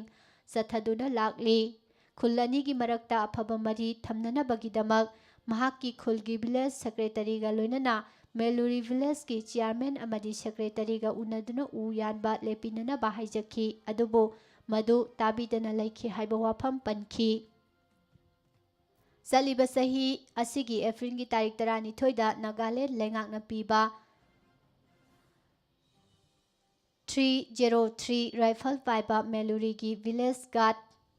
70ꯗꯒꯤ 70 ꯔꯣꯝꯅ ꯃꯅꯤꯄꯨꯔꯒꯤ ꯖꯦꯁꯥꯃꯤꯒꯤ ꯂꯝꯈꯩ ꯃꯅꯨꯡꯗ ꯆꯪꯁꯤꯜꯂꯛꯂꯒ ꯎꯃꯪ ꯃꯩ ꯊꯥꯕꯒꯤ ꯊꯕꯛ ꯆꯠꯊꯔꯛꯈ꯭ꯔꯦ꯫ ꯃꯁꯤꯃꯛ ꯅꯥꯒꯥꯂꯦꯟꯗ ꯂꯩꯉꯥꯛꯀꯤ ꯚꯤꯂꯦꯖ ꯒꯥꯔꯗ ꯑꯦꯛꯇ ꯌꯥꯎꯔꯤꯕ ꯀꯥꯡꯂꯣꯟ ꯑꯗꯨ ꯊꯨꯒꯥꯏꯕꯅꯤ ꯂꯣꯏꯅꯅ ꯖꯦꯁꯥꯃꯤ ꯚꯤꯂꯦꯖꯀꯤ ꯎꯃꯪ ꯃꯩ ꯊꯥꯕ ꯊꯤꯡꯕꯒꯤ ꯋꯥꯔꯦꯞ ꯑꯃꯗꯤ ꯃꯅꯤꯄꯨꯔ ꯂꯩꯉꯥꯛꯀꯤ ꯎꯃꯪ ꯃꯩ ꯊꯥꯗꯅꯕꯒꯤ ꯋꯥꯐꯝꯒꯤ ꯃꯥꯌꯣꯛꯇꯅꯤ ꯍꯥꯏꯔꯤ꯫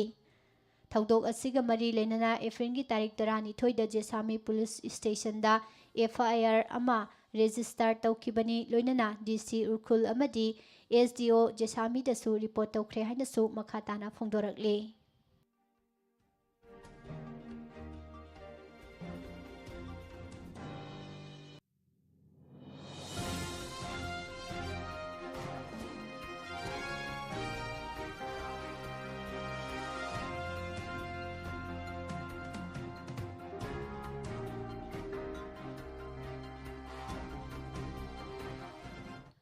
ꯆꯤꯞ ꯁꯦꯀ꯭ꯔꯦꯇꯔꯤ ꯌꯥꯎꯅ ꯃꯅꯤꯄꯨꯔꯒꯤ IAS ꯑꯣꯐꯤꯁꯔ 5 ꯀꯣꯚꯤꯗ-19 ꯄꯣꯖꯤꯇꯤꯚ ꯑꯣꯏꯗꯨꯅ ꯃꯅꯤꯄꯨꯔꯒꯤ ꯇꯣꯉꯥꯟ-ꯇꯣꯉꯥꯟꯕ ꯍꯣꯁꯄꯤꯇꯥꯜꯁꯤꯡꯗ ꯂꯥꯏꯀꯠꯅꯔꯤ ꯍꯥꯏꯅ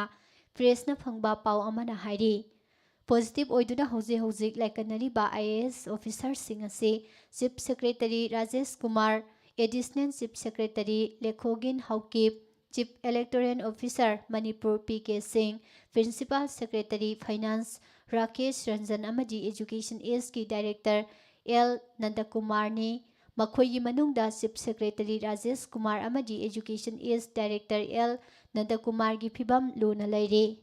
ꯆꯤꯞ ꯁꯦꯀ꯭ꯔꯦꯇꯔꯤ ꯔꯥꯖꯦꯁ ꯀꯨꯃꯥꯔ ꯊꯥ ꯑꯁꯤꯒꯤ ꯇꯥꯔꯤꯛ 9ꯗ ꯀꯣꯚꯤꯗ-19 ꯄꯣꯖꯤꯇꯤꯚ ꯑꯣꯏꯕ ꯊꯦꯡꯅꯕꯗꯒꯤ ꯖꯦꯅꯤꯝꯁ ꯍꯣꯁꯄꯤꯇꯥꯜꯗ ꯂꯥꯏꯀꯠꯅꯗꯨꯅ ꯂꯩꯔꯛꯈꯤꯕꯅꯤ꯫ ꯍꯛꯆꯥꯡꯒꯤ ꯐꯤꯚꯝ ꯁꯣꯛꯆꯤꯜꯂꯛꯄꯗꯒꯤ ꯉꯔꯥꯡ ꯅꯨꯡꯊꯤꯜ ꯔꯤꯝꯁ ꯍꯣꯁꯄꯤꯇꯥꯜꯗ ꯔꯤꯐꯔ ꯇꯧꯈ꯭ꯔꯦ꯫ ꯄꯟꯕ ꯌꯥꯕꯗꯤ ꯃꯍꯥꯛ ꯗꯦꯜꯂꯤꯗ ꯆꯠꯂꯨꯔꯒ ꯍꯜꯂꯛꯄꯗ ꯃꯍꯥꯛꯀꯤ ꯂꯣꯏꯅꯕꯤ ꯌꯥꯎꯅ ꯃꯈꯣꯏ ꯑꯅꯤꯃꯛ ꯀꯣꯚꯤꯗ-19 ꯄꯣꯖꯤꯇꯤꯚ ꯑꯣꯏꯕ ꯊꯦꯡꯅꯈꯤꯕꯅꯤ꯫ ꯅꯥꯀꯜ ꯑꯃꯔꯣꯝꯗ ꯏꯟꯗꯤꯌꯥꯒꯤ ꯍꯥꯟꯅꯒꯤ ꯄ꯭ꯔꯥꯏꯝ ꯃꯤꯅꯤꯁꯇꯔ ꯃꯟꯃꯣꯍꯟ ꯁꯤꯡꯁꯨ ꯀꯣꯚꯤꯗ-19 ꯄꯣꯖꯤꯇꯤꯚ ꯑꯣꯏꯕꯗꯒꯤ ꯗꯦꯜꯂꯤꯒꯤ ꯑꯦꯝꯁꯇ ꯂꯥꯏꯀꯠꯅꯈ꯭ꯔꯦ ꯍꯥꯏꯅ ꯑꯦꯖꯦꯟꯁꯤꯗꯒꯤ ꯐꯪꯕ ꯄꯥꯎ ꯑꯃꯗ ꯍꯥꯏꯔꯤ꯫ ꯍꯥꯟꯅꯒꯤ ꯄ꯭ꯔꯥꯏꯝ ꯃꯤꯅꯤꯁꯇꯔ ꯃꯟꯃꯣꯍꯟ ꯁꯤꯡ ꯑꯁꯤ ꯃꯁꯥ ꯉꯝꯂꯛꯇꯕꯗꯒꯤ ꯀꯣꯚꯤꯗ ꯇꯦꯁ ꯇꯧꯔꯨꯕꯗ ꯄꯣꯖꯤꯇꯤꯚ ꯑꯣꯏꯕ ꯊꯦꯡꯅꯕꯗꯒꯤ ꯗꯦꯜꯂꯤꯗ ꯂꯩꯕ ꯑꯦꯝꯁꯀꯤ ꯇ꯭ꯔꯣꯃꯥ ꯁꯦꯟꯇꯔꯗ ꯄꯨꯈꯠꯇꯨꯅ ꯂꯥꯏꯀꯠꯅꯈꯤꯕꯅꯤ ꯍꯥꯏꯅ ꯄꯥꯎ ꯑꯁꯤꯅ ꯃꯈꯥ ꯇꯥꯔꯤ꯫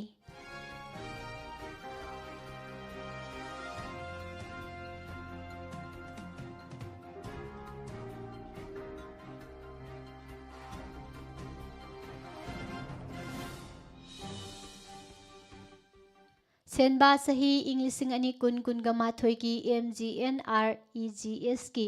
ꯑꯍꯥꯟꯕ ꯑꯃꯗꯤ ꯑꯅꯤꯁꯨꯕ ꯏꯟꯁꯇꯣꯜꯃꯦꯟꯠꯒꯤ ꯁꯦꯟꯐꯝ ꯄꯤꯊꯣꯛꯇꯕ ꯑꯃꯁꯨꯡ ꯖꯤꯂꯥ ꯄꯔꯤꯁꯗ ꯃꯦꯝꯕꯔ, ꯄ꯭ꯔꯙꯥꯟ, ꯋꯥꯔꯗ ꯃꯦꯝꯕꯔꯁꯤꯡꯒꯤ ꯑꯣꯅꯔꯤꯌꯝ ꯄꯤꯊꯣꯛꯇꯕꯒꯤ ꯃꯥꯌꯣꯛꯇ ꯂꯣꯀꯦꯜ ꯕꯣꯗꯤꯁꯤꯡꯅ ꯑꯦꯄ꯭ꯔꯤꯜꯒꯤ ꯇꯥꯔꯤꯛ 10ꯒꯤ ꯑꯍꯤꯡ ꯅꯣꯡꯌꯥꯏꯗꯒꯤ ꯃꯅꯤꯄꯨꯔ ꯄꯨꯝꯕ ꯄꯨꯡ 49ꯒꯤ ꯇꯣꯇꯦꯜ ꯁꯠꯗꯥꯎꯟ ꯂꯥꯎꯊꯣꯛꯈ꯭ꯔꯦ꯫ ꯃꯁꯤꯒ ꯂꯣꯏꯅꯅ ꯃꯅꯤꯄꯨꯔ ꯂꯩꯉꯥꯛꯀꯤ ꯆꯤꯞ ꯁꯦꯀ꯭ꯔꯦꯇꯔꯤ ꯑꯃꯗꯤ ꯄ꯭ꯔꯤꯟꯁꯤꯄꯥꯜ ꯁꯦꯀ꯭ꯔꯦꯇꯔꯤ RDꯒꯤ ꯃꯊꯛꯇ ꯋꯥꯀꯠ ꯑꯃ ꯃꯤꯅꯤꯁꯇ꯭ꯔꯤ ꯑꯣꯐ ꯔꯨꯔꯦꯜ ꯗꯤꯚꯦꯂꯞꯃꯦꯟꯠꯗ ꯏꯝꯐꯥꯜ ꯏꯁꯀꯤ ꯖꯤꯂꯥ ꯄꯔꯤꯁꯗ ꯁꯦꯔꯥꯝ ꯅꯦꯀꯦꯟꯅ ꯊꯥꯈ꯭ꯔꯦ ꯍꯥꯏꯔꯤ꯫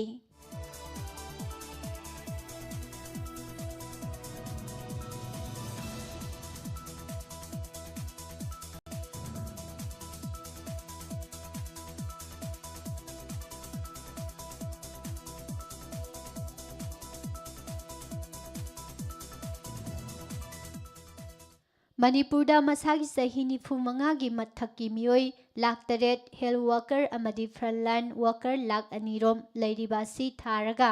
ꯃꯅꯤꯄꯨꯔꯗ ꯀꯣꯚꯤꯗ ꯚꯦꯛꯁꯤꯟ ꯀꯥꯞꯄ ꯌꯥꯔꯕ ꯑꯄꯨꯟꯕ ꯃꯤꯁꯤꯡ ꯑꯁꯤ ꯂꯥꯛ 4ꯔꯣꯝ ꯂꯩꯔꯤ ꯑꯗꯨꯕꯨ ꯍꯧꯖꯤꯛ ꯐꯥꯎꯕꯗ ꯃꯤꯑꯣꯏ ꯂꯥꯛ 1,60,000 ꯍꯦꯟꯅ ꯚꯦꯛꯁꯤꯟ ꯀꯥꯞꯇ꯭ꯔꯤ ꯍꯥꯏꯅ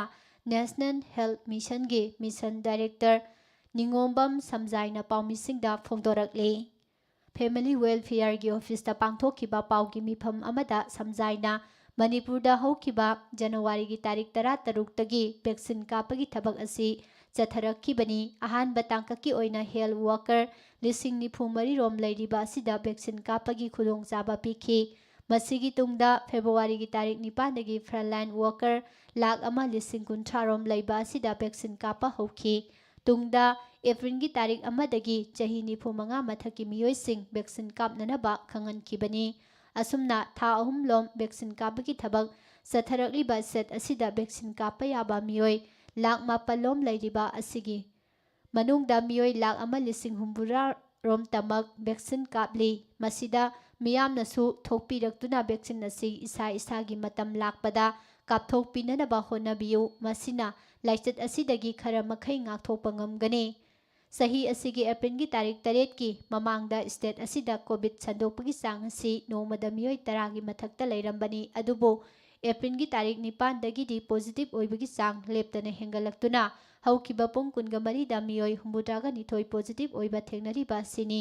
ꯑꯣꯏꯔꯛꯂꯤꯕ ꯐꯤꯚꯝ ꯑꯁꯤꯗ ꯃꯤꯌꯥꯝꯅ ꯂꯥꯏꯊꯣꯛꯄ ꯆꯨꯝꯂꯣꯏ꯫ ꯃꯁꯤꯒꯤꯁꯨ ꯃꯊꯛꯇ ꯍꯟꯗꯛ ꯅꯧꯅ ꯁꯟꯗꯣꯔꯛꯂꯤꯕ ꯀꯣꯚꯤꯗ-19ꯒꯤ ꯑꯅꯧꯕ ꯋꯦꯕ ꯑꯁꯤꯗꯤ ꯍꯥꯟꯅꯗꯒꯤ ꯁꯟꯗꯣꯛꯄꯒꯤ ꯆꯥꯡ ꯌꯥꯝꯅ ꯋꯥꯡꯏ ꯍꯥꯏꯅ ꯔꯤꯁꯔꯆꯔꯁꯤꯡꯅ ꯐꯣꯡꯗꯣꯛꯈꯤꯕ ꯂꯩꯈ꯭ꯔꯕꯅꯤ ꯍꯥꯏꯅꯁꯨ ꯃꯍꯥꯛꯅ ꯃꯈꯥ ꯇꯥꯅ ꯐꯣꯡꯗꯣꯛꯈꯤ꯫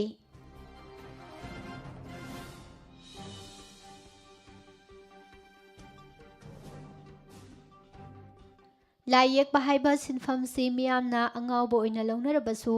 ꯁꯦꯟꯊꯣꯛ ꯂꯝꯕꯤ ꯑꯣꯏꯗꯨꯅ ꯁꯦꯜ ꯇꯥꯟꯕ ꯌꯥꯏ꯫ ꯁꯤꯟꯐꯝ ꯑꯁꯤꯗꯒꯤ ꯅꯤꯡꯍꯟꯅꯕ ꯌꯥꯗꯦ ꯍꯥꯏꯅ ꯃꯅꯤꯄꯨꯔ ꯑꯥꯔꯠ ꯀꯣꯂꯦꯖ ꯏꯝꯐꯥꯜꯗ ꯐꯥꯔꯁꯠ ꯏꯌꯔ ꯇꯝꯂꯤꯕ ꯑꯍꯟꯊꯦꯝ ꯗꯦꯕꯤꯠꯅ ꯐꯣꯡꯗꯣꯛꯈ꯭ꯔꯦ꯫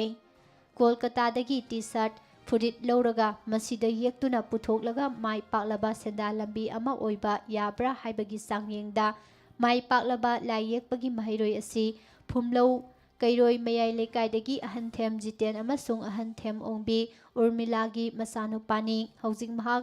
ꯃꯅꯤꯄꯨꯔ ꯑꯥꯔꯠ ꯀꯣꯂꯦꯖꯇ ꯂꯥꯏ ꯌꯦꯛꯄꯒꯤ ꯃꯍꯩꯔꯣꯏ ꯑꯃ ꯑꯣꯏꯕꯒꯤ ꯃꯊꯛꯇ ꯃꯤꯌꯥꯝꯅ ꯌꯥꯝꯅ ꯄꯥꯝꯅꯔꯛꯂꯤꯕ ꯇꯤ-ꯁꯥꯔꯠ, ꯐꯨꯔꯤꯠꯁꯤꯡꯗ ꯃꯅꯤꯄꯨꯔꯒꯤ ꯇ꯭ꯔꯦꯗꯤꯁꯟꯒ ꯃꯔꯤ ꯂꯩꯅꯕ ꯂꯥꯏꯁꯤꯡ ꯌꯦꯛꯇꯨꯅ ꯄꯨꯊꯣꯛꯄꯒꯤ ꯊꯕꯛꯁꯨ ꯀꯟꯅ ꯆꯠꯊꯔꯛꯂꯤ꯫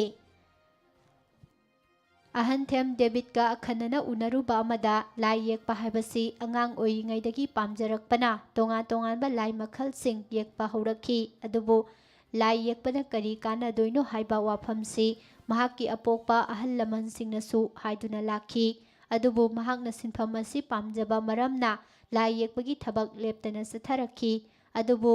ꯃꯍꯩ ꯃꯁꯤꯡꯒꯤ ꯂꯝꯗ ꯒ꯭ꯔꯦꯖꯨꯑꯦꯁꯟ ꯂꯣꯏꯔꯕ ꯃꯇꯨꯡꯗ ꯑꯥꯔꯠ ꯀꯣꯂꯦꯖ ꯑꯁꯤꯗ ꯂꯥꯏ ꯌꯦꯛꯄ ꯇꯝꯂꯛꯈꯤꯕꯅꯤ꯫ ꯍꯥꯟꯅꯗꯤ ꯂꯥꯏ ꯌꯦꯛꯄ ꯇꯝꯅꯅꯕꯒꯤꯗꯃꯛ ꯃꯁꯤꯒꯤ ꯀꯣꯂꯦꯖ ꯂꯩ ꯍꯥꯏꯕ ꯈꯪꯂꯝꯗꯦ ꯑꯗꯨꯒ ꯇꯥꯕꯁꯨ ꯇꯥꯈꯤꯗꯦ꯫ ꯑꯗꯨꯕꯨ ꯒ꯭ꯔꯦꯖꯨꯑꯦꯁꯟ ꯂꯣꯏꯁꯤꯜꯂꯛꯄꯗ ꯇꯥꯔꯛꯄꯗꯒꯤ ꯂꯥꯏ ꯌꯦꯛꯄꯒꯤꯗꯃꯛ ꯇꯝꯅꯕ ꯀꯣꯂꯦꯖ ꯂꯩ ꯍꯥꯏꯕꯁꯤ ꯈꯪꯂꯛꯈꯤꯕꯅꯤ꯫ ꯃꯗꯨꯅ ꯃꯁꯥꯅ ꯑꯉꯥꯡ ꯑꯣꯏꯔꯤꯉꯩꯗꯒꯤ ꯄꯥꯝꯖꯔꯛꯄꯒ ꯏꯔꯣꯏꯅꯅ ꯒ꯭ꯔꯦꯖꯨꯑꯦꯁꯟ ꯂꯣꯏꯁꯤꯜꯂꯕ ꯃꯇꯨꯡꯗ ꯂꯥꯏ ꯌꯦꯛꯄ ꯇꯝꯕ ꯐꯪꯖꯕꯗ ꯅꯨꯡꯉꯥꯏꯕ ꯐꯥꯎꯏ ꯍꯥꯏꯔꯛꯈꯤ꯫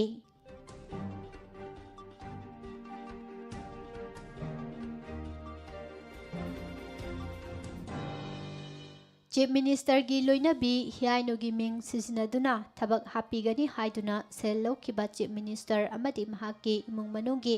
ꯃꯤꯡꯆꯠ ꯊꯤꯍꯟꯅꯅꯕ ꯍꯣꯠꯅꯕ ꯃꯤꯑꯣꯏ ꯑꯅꯤꯒꯤ ꯃꯊꯛꯇ ꯂꯧꯈꯠꯐꯝ ꯊꯣꯛꯄ ꯊꯕꯛꯁꯤꯡ ꯂꯧꯈꯠꯄꯤꯌꯨ ꯍꯥꯏꯅ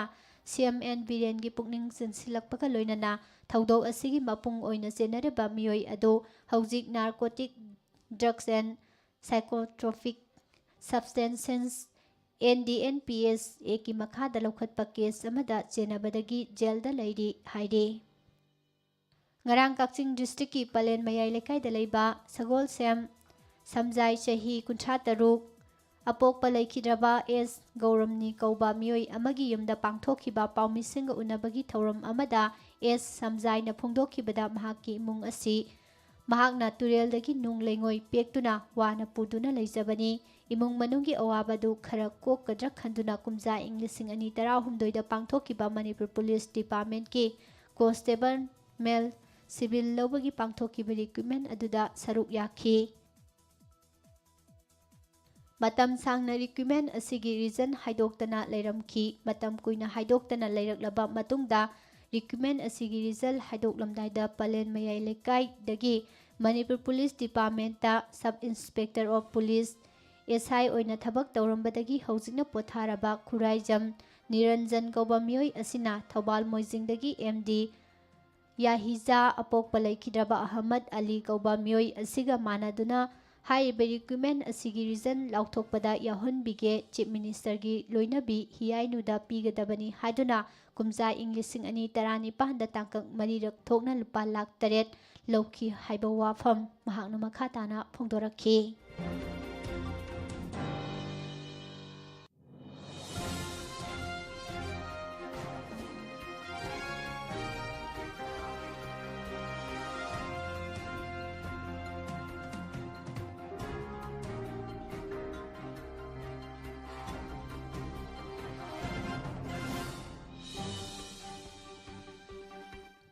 Oinam Baldev Memorial Trust Kaisamthong Elangbam Lekai na sinduna pangthokiba Laikhidraba Oinam Baldev gi Humbudraga Nipan Suba Mapok Kumon Thoramda Oinam Baldev Lifetime Achievement Award 2020 Khetri Mayum Randhoni da amasung Oinam Baldev Lifetime Achievement Award 2021 na Ngangbam Chwaranjita Lanthokre Award asida Sel Sal amadi citation yauri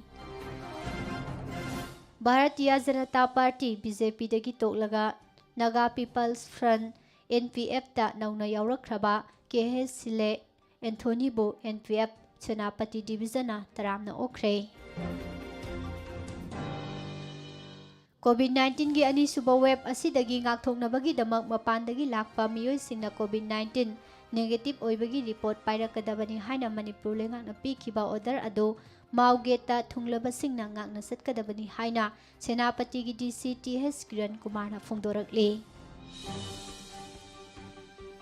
Urkhol district ki manung chanba Tungau village hairagasu khangnaba Ringui village ta kumja Englishing ani kungi February thada urep uyung tamkiba film city athuba matamgi manungda sabiduna tangkhul furup khak natana state asigi art and culture amasung film bu saukhanaba honabiyu haina Irabot Foundation Manipur IFM na Manipur lengaki pukning singsilakle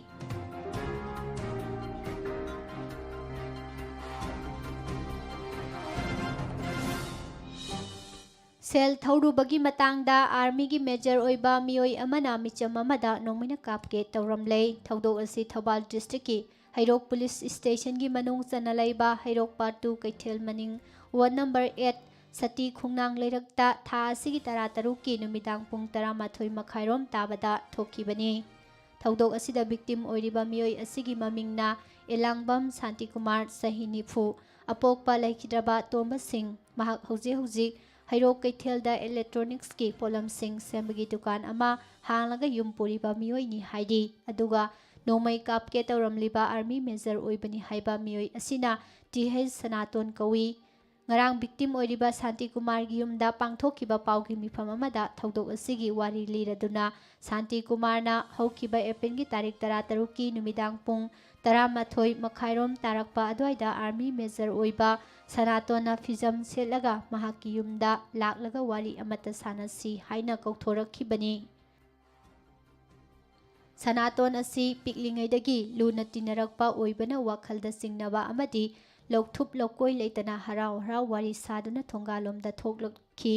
matam maduda thonganda lekaigi ima ibel kharasu leikhi hairi maduda Santi Kumar gi loina bisu yawi mi phamliba mafam adudagi khara chathoklaga labuk taba lambiromda satminai maduda Sanatona nang lam yamna hele nang sininglabra haina nomoi macha ama satoklaga kapke tawrakpani tanja aduda Sanaton gi masegi masanupa ani Laisram Bipin sahi 38 amasung Laisram Jotin sahi 32 haiba masin manau ani asisu sensillaklaga maonda khut thage tawrakhi makhoi ahum puna lakminaba mali matam maduda laubadagi mai tiklamba lamdam maduda laiba ima ibel sing sensillaktuna mahakpu kanbikhibani haina Santi Kumar na phongdorakhi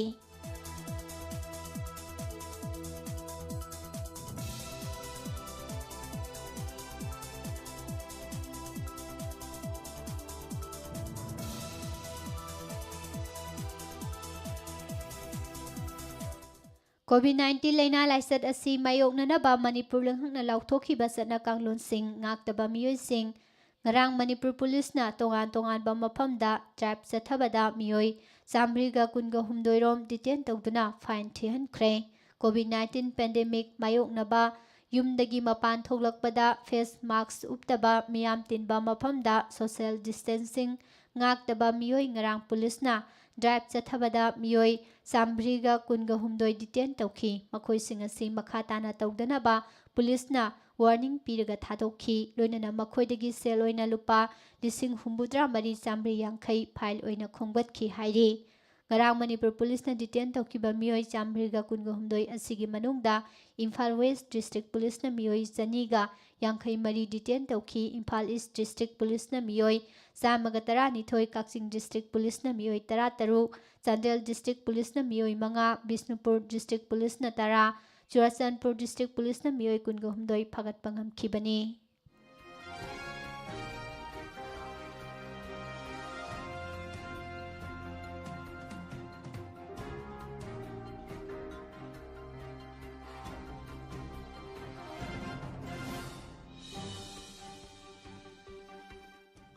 Haukiba Mars ki tarik kunga manga gi numitang pung mapan taba matamda Myanmar gi Tumu town da army na nongmai kapada soktuna Imphal da puraktuna layeng lakhiba miyoi ahum amuk refer tawraga more da chatkre makhoi ahum asigi manungda miyoi ama nabe henjilakpadagi ngarang numitang Imphal gi Rims Hospital da amuk pukhatuna laikanakre hairi makhoi ahum asi hana more hospital da laikanaraba matungda Imphal gi Jennings amadi Rims Hospital da pukhatuna laikanarakibani. National Highway number Samga Sumna Anigi Imphal dagi Lilong amadi Manipur University dagi Imphal fauduna service tawriba auto rickshaw singna hana lauramba gari gi atongman adudagi double hengatuna laurakpada miyamna khoisauna loinana penda wafam kaya phongdoknarakli. Manipur da inat lining ga mari leinaba laifam tinfam sing ngak senduna thambinana ba kayarak hana haijakhiba ado thaba oina paikhat piramlabadi asigumba thodok asi thoklamdabasu yai kaubru asi yek salai leiba yellow furup kayagi haurak phamni haibasi khangbigadabani haina Manipur Valley Village Reserve Forest Rights Protection Association gi Secretary S Kunjakishore na thadorakpa cherol amada phongdorakli.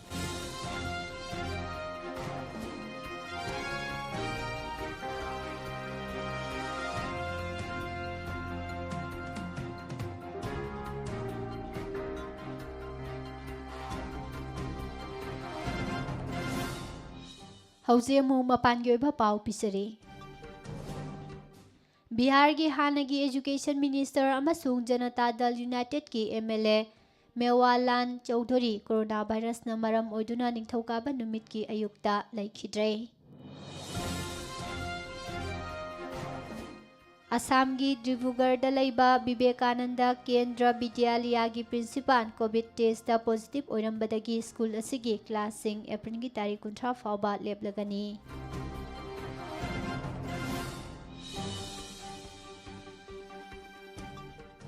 BJP High Command na Meghalaya gi BJP bu Garo Hills Autonomous District Council GHADC da NPP ga khusamnana thabak tawminabagi ayaba pikre.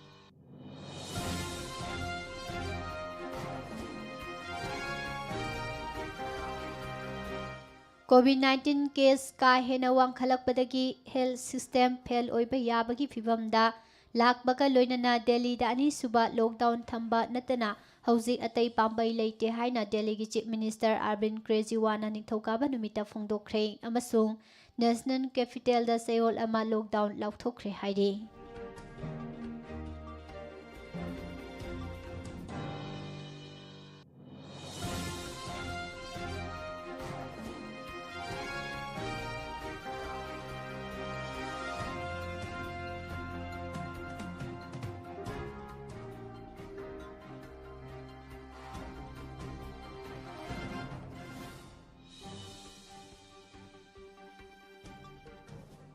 Uttar Pradesh ki Sambal district talaiba police station ama maduda posting toba personnel taret COVID-19 positive oibadagi thingjinkre. UKꯒꯤ travel red लिस्टता India सो हप्चिनखिबगा लोइनना इंडियादगी UKदा लाकपा नन UK अमसुंग नन आयरिश सिटीजनसिंग इराय नुमितकी नोंगालमदाय पुंग मरीदगी UKदा संगबदा अथिंगबा थमख्रे हौजी थिजिनबगी फिबमदा लैरिबा इंडियादा इहान हाना थेंगनखिबा अनौबा कोविड वेरिएंट अमना मरम ओइरदुना यामना मरुइबा अरुबा वारेप असि लौबनि हाइना ब्रिटिश हेल्थ सेक्रेटरी मार्ट हेनकॉकना लाउथोखिबनी।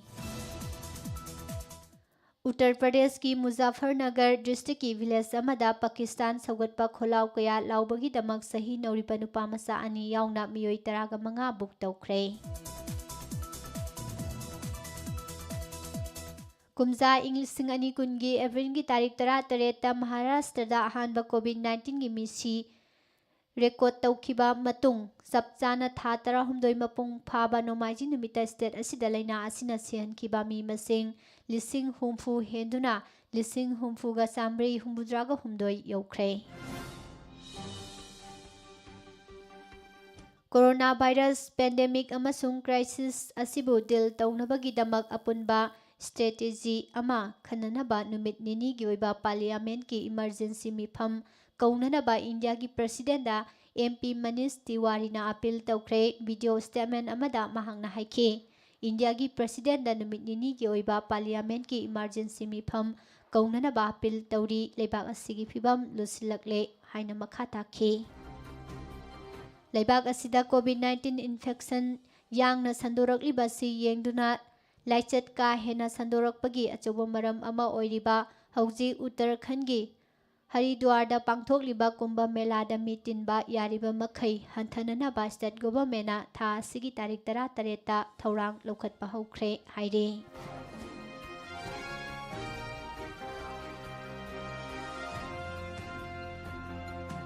उत्तर प्रदेश की कैपिटल लखनऊ दा थबक तौरिबा हेल्थ वर्कर्स सिंगी चादा 30 हेना कोविड-19 पॉजिटिव ओइरे। कोविड पॉजिटिव ओइरबा हेल्थ वर्कर्स सिंगी मनुंगदा मरु ओइबा कोविड हॉस्पिटल सिंगी डॉक्टर सिंग नर्स सिंग टेक्नीशियन सिंग वार्ड बॉयज अमसुंग एडमिनिस्ट्रेटिव ऑफिसर सिंग याउरी। लेबाक सिन थुंगना कोविड-19 इन्फेक्शन वांखलकपदगी हॉस्पिटल की बेड फंगनबा होनबदा अवाबा ओइनबता नतना मियोय क्याना खुदोंग थिनिंगाय ओइबा मवोंगदा मसाना प्रिस्क्राइब तौजबा हिदाक सिजनदुना लायेंग सथनरे हाइरे।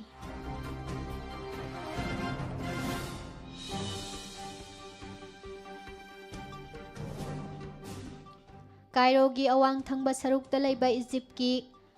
काली यूबिया प्रोविंस दा ट्रेन गुरुंग सत्पगी थौदोक अमदा मियोय 18 लैखिद्रे लोइनना मियोय 9 असोक अपन नंगले हाइरे। अफगानिस्तान दा लालहौबसिंगना मतम सांगना अकाय अतोय थोहंदुना लाखिबा दु US ना खुद थिंगजिंदुना मतम खरा लैरकपदगी हौजिकी ओइनदी लेबाक असिदा टेररिज्मना सथबा अकी अखंगी थवंग सिंग लैत्रे हाइना लौबा यारे। इराक तलैबा US ट्रुप सिंगी बेसदा नहान रॉकेट मंगाना टारगेट तौरखी मसिगी मनुंगदा प्रोजेक्टाइल अनि अमेरिकन मेंटेनेंस फार्म दा तासिंदुना पोखाइरखी मदुदा फॉरेनर अनि याउना इराक लानमी अहुम सोख्रे हाइना सिक्योरिटी की माइकेदगी फोंदोख्रे। French president Emmanuel Macron Islam लाइनिंग चटपसिंगी मायोक्ता वाफम कया फोंदोखिबा अदुबु यानिंगदबा फोंदोक्तुना लेबाक असिदा लैरिबा फ्रेंच एम्बेसडर एक्सपेल तौनबा डिमांड तौरदुना रेडिकल इस्लामिस्ट ग्रुप सिंगना खोंजंग संसिंदुना लाख्रे। म्यांमार लैबा मॉनिटरिंग ग्रुप अमना फोंदोखिबदा हौखिबा फेब्रुआरी थादगी म्यांमार मिलिटरी ना कू तौदुना मियामगी गवर्नमेंट पो इंथुख्रबा मतुंग मिलिटरी जुंता अमुक हन्ना लाखिबा अदुबो यानिंगदबा फोंदोक्तुना खोंजंग संसिलिबा मियोय कया म्यांमार मिलिटरी ना फाजिंदुना हौजिकसु थमले। नाइजर की मनुंग चनबा गाइगौरौ खुंगंग दनहान मोटर बाइक कयादा लाखिबा खुलाई पाइबा मियोय सिंगना खुंगंग अमबु कोइसिलबा मतुंग मियोय 18 नोंमैना कापतुना हाटख्रे। यूक्रेन अमसुंग रूसिया की ताइनबा सरुकता चयनबा कया लैरिङै मरक असिदा रूसियाना ट्रुप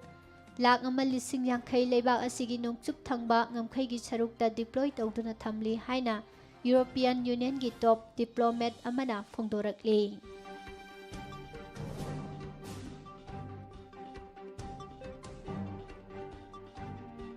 ꯋꯦꯁꯇꯔꯟ ꯒꯣꯚꯔꯟꯃꯦꯟꯠꯁꯤꯡꯅ ꯏꯁꯂꯥꯝ ꯂꯥꯏꯅꯤꯡ ꯆꯠꯄ ꯃꯨꯁꯂꯤꯝ ꯐꯨꯔꯨꯞꯄꯨ ꯃꯇꯝ ꯂꯩꯕ ꯄꯨꯝꯅꯃꯛꯇ ꯃꯤꯌꯥꯝ ꯃꯃꯥꯡꯗ ꯂꯥꯟꯅ ꯎꯍꯟꯅꯅꯕ ꯍꯣꯠꯅꯔꯤ ꯍꯥꯏꯅ ꯄꯥꯀꯤꯁꯇꯥꯟꯒꯤ ꯄ꯭ꯔꯥꯏꯝ ꯃꯤꯅꯤꯁꯇꯔ ꯏꯝꯔꯥꯟ ꯈꯥꯟꯅ ꯐꯣꯡꯗꯣꯛꯈꯤꯕꯒ ꯂꯣꯏꯅꯅ ꯃꯨꯁꯂꯤꯝꯅ ꯅꯝꯅ ꯈꯨꯟꯗꯥꯕ ꯂꯩꯕꯥꯛꯁꯤꯡꯅ ꯋꯦꯁꯇꯔꯟ ꯒꯣꯚꯔꯟꯃꯦꯟꯠꯅ ꯆꯠꯊꯔꯛꯂꯤꯕ ꯊꯧꯑꯣꯡꯁꯤꯡ ꯑꯁꯤ ꯊꯤꯡꯕꯒꯤ ꯃꯇꯝ ꯑꯣꯏꯔꯦ ꯍꯥꯏꯈ꯭ꯔꯦ꯫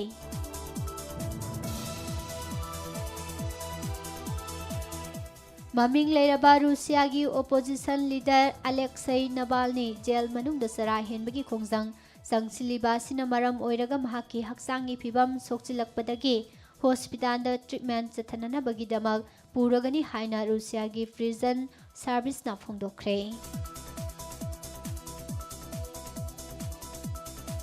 ꯍꯧꯖꯤꯛ ꯑꯃꯨꯛ ꯁꯥꯟꯅꯕꯒꯤ ꯄꯥꯎ ꯅꯤꯔꯃꯂꯥ ꯊꯥꯡꯖꯝꯗꯒꯤ ꯇꯥꯃꯤꯟꯅꯁꯤ꯫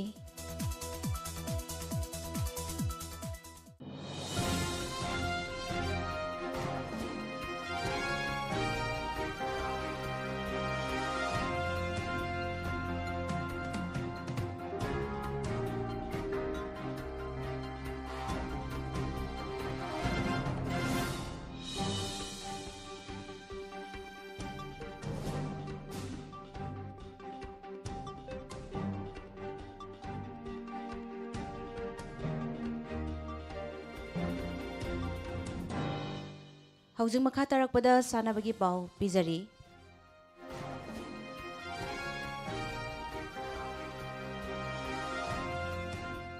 ꯏꯟꯗꯤꯌꯟ ꯄ꯭ꯔꯤꯃꯤꯌꯔ ꯂꯤꯒ टी20 ꯀ꯭ꯔꯤꯀꯦꯠ ꯇꯣꯔꯅꯥꯃꯦꯟꯠꯀꯤ ꯉꯔꯥꯡ ꯃꯨꯝꯕꯥꯏꯒꯤ ꯋꯥꯡꯈꯦꯗꯦ ꯁ꯭ꯇꯦꯗꯤꯌꯝꯗ ꯁꯥꯟꯅꯈꯤꯕ 12 ꯁꯨꯕ ꯃꯦꯆꯇ ꯆꯦꯟꯅꯥꯏ ꯁꯨꯄꯔ ꯀꯤꯡꯁꯅ ꯔꯥꯖꯁꯊꯥꯟ ꯔꯣꯌꯦꯜꯁꯄꯨ ꯔꯟ 45ꯗ ꯃꯥꯏꯊꯤꯕ ꯄꯤꯈ꯭ꯔꯦ꯫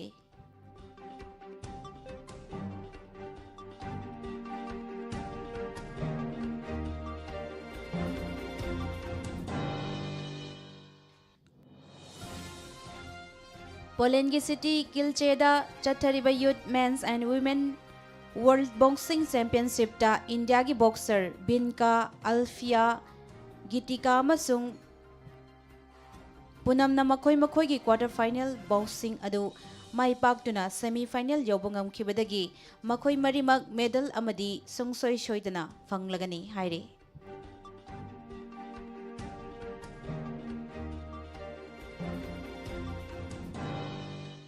ꯏꯪꯂꯤꯁ ꯄ꯭ꯔꯤꯃꯤꯌꯔ ꯂꯤꯒꯀꯤ ꯉꯔꯥꯡ ꯁꯥꯟꯅꯈꯤꯕ 32 ꯁꯨꯕ ꯔꯥꯎꯟꯒꯤ ꯃꯦꯆ ꯑꯃꯗ ꯃꯦꯟꯆꯦꯁꯇꯔ ꯌꯨꯅꯥꯏꯇꯦꯗꯅ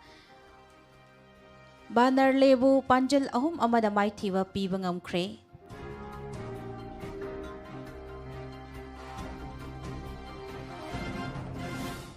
ꯏꯟꯗꯤꯌꯥ ꯑꯃꯗꯤ ꯂꯩꯕꯥꯛ ꯑꯁꯤꯒꯤ ꯇꯣꯉꯥꯟ-ꯇꯣꯉꯥꯟꯕ ꯁ꯭ꯇꯦꯠꯁꯤꯡꯗ ꯀꯣꯚꯤꯗ-19ꯒꯤ ꯑꯅꯧꯕ ꯀꯦꯁꯁꯤꯡ ꯀꯥ ꯍꯦꯟꯅ ꯋꯥꯡꯈꯠꯂꯛꯄꯗꯒꯤ ꯃꯊꯪ ꯊꯥꯒꯤ 11ꯗꯒꯤ 13 ꯐꯥꯎꯕ ꯅ꯭ꯌꯨ ꯗꯦꯜꯂꯤꯗ ꯄꯥꯡꯊꯣꯛꯀꯅꯤ ꯍꯥꯏꯅ ꯇꯧꯔꯝꯕ ꯏꯟꯗꯤꯌꯥ ꯑꯣꯄꯟ ꯕꯦꯗꯃꯤꯟꯇꯟ ꯇꯣꯔꯅꯥꯃꯦꯟꯠ ꯏꯪ 2019 ꯌꯩꯊꯣꯛꯂꯦ ꯍꯥꯏꯅ ꯕꯦꯗꯃꯤꯟꯇꯟ ꯑꯦꯁꯣꯁꯤꯌꯦꯁꯟ ꯑꯣꯐ ꯏꯟꯗꯤꯌꯥꯅ ꯕꯦꯗꯃꯤꯟꯇꯟ ꯋꯥꯔꯜꯗ ꯐꯦꯗꯦꯔꯦꯁꯟꯒꯤ ꯃꯇꯨꯡ ꯏꯟꯅ ꯂꯥꯎꯊꯣꯛꯈ꯭ꯔꯦ꯫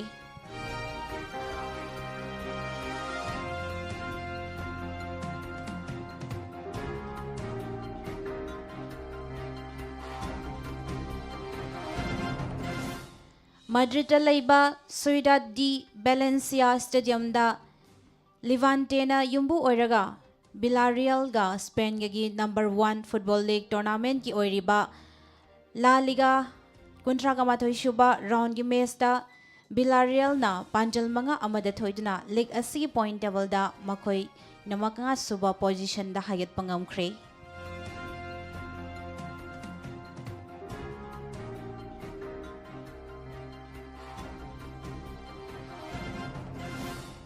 ꯃꯃꯤꯡ ꯂꯩꯔꯕ ꯏꯟꯗꯤꯌꯥꯒꯤ ꯑꯥꯔꯆꯔ ꯅꯧꯅ ꯌꯨꯝꯕꯥꯟꯕꯒꯤ ꯂꯝꯕꯦꯜꯗ ꯈꯣꯡꯗꯥꯈ꯭ꯔꯕ ꯑꯇꯥꯅꯨ ꯗꯥꯁ ꯑꯃꯁꯨꯡ ꯗꯤꯄꯤꯀꯥ ꯀꯨꯃꯥꯔꯤꯅ ꯑꯥꯔꯆꯔꯤ ꯋꯥꯔꯜꯗ ꯀꯞ ꯁꯤꯖꯟ 1ꯗ ꯑꯀꯟꯕ ꯃꯤꯠꯌꯦꯡ ꯊꯝꯗꯨꯅ ꯍꯧꯈꯤꯕ ꯆꯍꯤꯗ ꯀꯣꯚꯤꯗ-19 ꯂꯩꯅꯥ ꯂꯥꯏꯆꯠꯅ ꯑꯄꯟꯕ ꯄꯤꯗꯨꯅ ꯄꯥꯡꯊꯣꯛꯄ ꯌꯥꯈꯤꯗ꯭ꯔꯕ ꯀꯝꯄꯤꯇꯤꯁꯟꯁꯤꯡ ꯑꯗꯨꯒꯤ ꯑꯋꯥꯠꯄꯁꯤꯡ ꯑꯗꯨ ꯃꯦꯟꯁꯤꯟꯅꯅꯕ ꯑꯀꯟꯕ ꯃꯤꯠꯌꯦꯡ ꯊꯝꯈ꯭ꯔꯦ꯫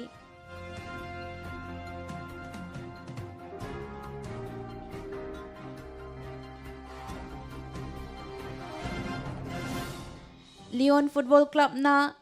Nantes-pu France की फुटबॉल लीग टूर्नामेंट लीग 1 की 38 राउंड पांजल 2 थोइबा ngamkhre aduga टूर्नामेंट असigi mamang season की चैंपियन पेरिस सेंट जर्मेन की मखुत्ता 18-2 दा माइथी हौरे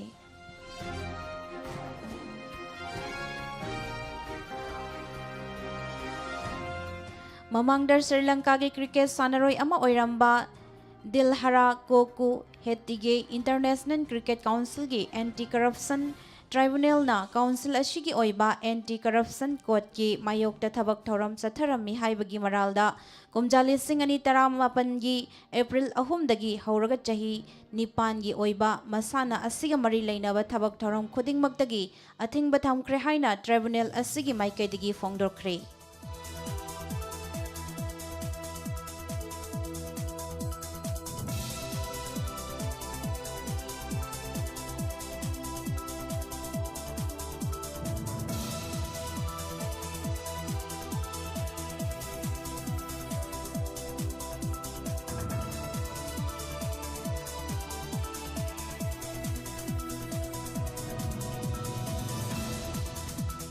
इंडिया की फुटबॉल क्लब सिंगी ओइबा ख्वाइदगी था वांगबा टूर्नामेंट ओइरिबा Indian super league football tournament की चैंपियन क्लब ओइरिबा मुंबई सिटी एफसी ना क्लब अदुदा सरुक यारिबा मणिपुर मसा थौनाउजम बिपिन की कंट्रैक्ट अदु कुमजाली सिंह अनि कुनगमंगा की मे था फाउबा सांगदोख्रे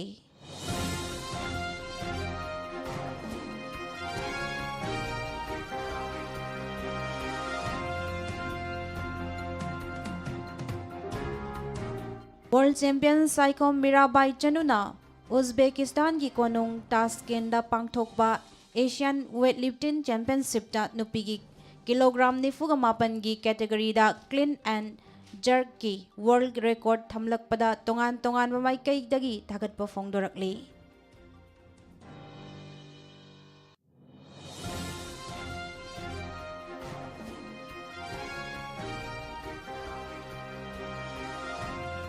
डिस्ट्रिक्ट स्पोर्ट एसोसिएशन कक्सिंग सिंधुना एसोसिएशन असigi सानाबुंगदा चथरकपा अनीसुबा HS Rakesh second division football की लीग टूर्नामेंट इंग्लिशिंग अनि कुनगमाथोय ngarang sanakhiba ahumsuba मैच ता LMLACC langmaidongna FC Kakching खुनौबो पांजल अहुम Sinoda थोइख्रे अदुगा अतोपा match अमदना KYWAC वाबगाई अमदी SDO Palel पांजल चनदना draw सत्ख्रे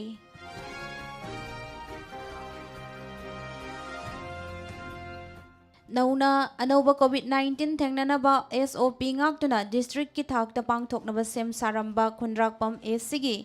pukhau khabam dalaiba PJPC playground ngarang miam da AC asigi MLA lokeshorna khushinakre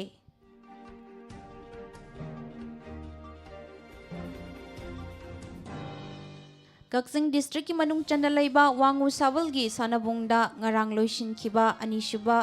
इपु माइसौ तरेत निंगसिंग तरेत a side football men's knockout open football tournament इंग्लिशिंग अनि कुनगमाथोय लोइसिनबगी थौरमदा CAF अमसुंग PD की मिनिस्टर ओइरिबा TS सतबर्टना फोंगदोखिबदा लमदम असिदा तुंगदा अफबा थबक थौरमसिंग पांगथोकपा ngamba नहा ओइरिबा मियोइसिंगबो सेमगसि हाइना फोंगदोखे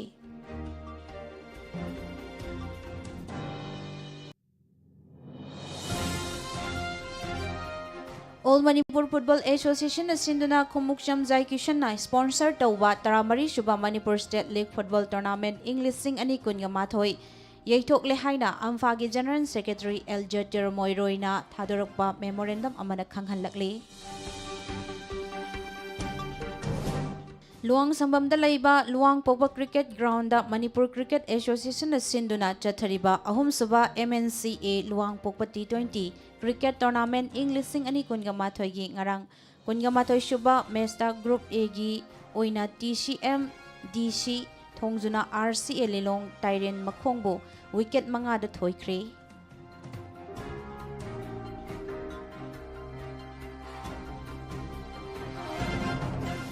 Bright Star Union Nongpo Kaksing na sinduna ibudau Kamlangba Lampak ta chathariba tare shuba ibudau Kamlangba Cup ꯏꯪ ꯂꯤꯁꯤꯡ ꯑꯅꯤ ꯀꯨꯟꯒ ꯃꯥꯊꯣꯏ ꯂꯝꯂꯥꯏ ꯑꯃꯁꯨꯡ ꯑꯟꯗ꯭ꯔꯣ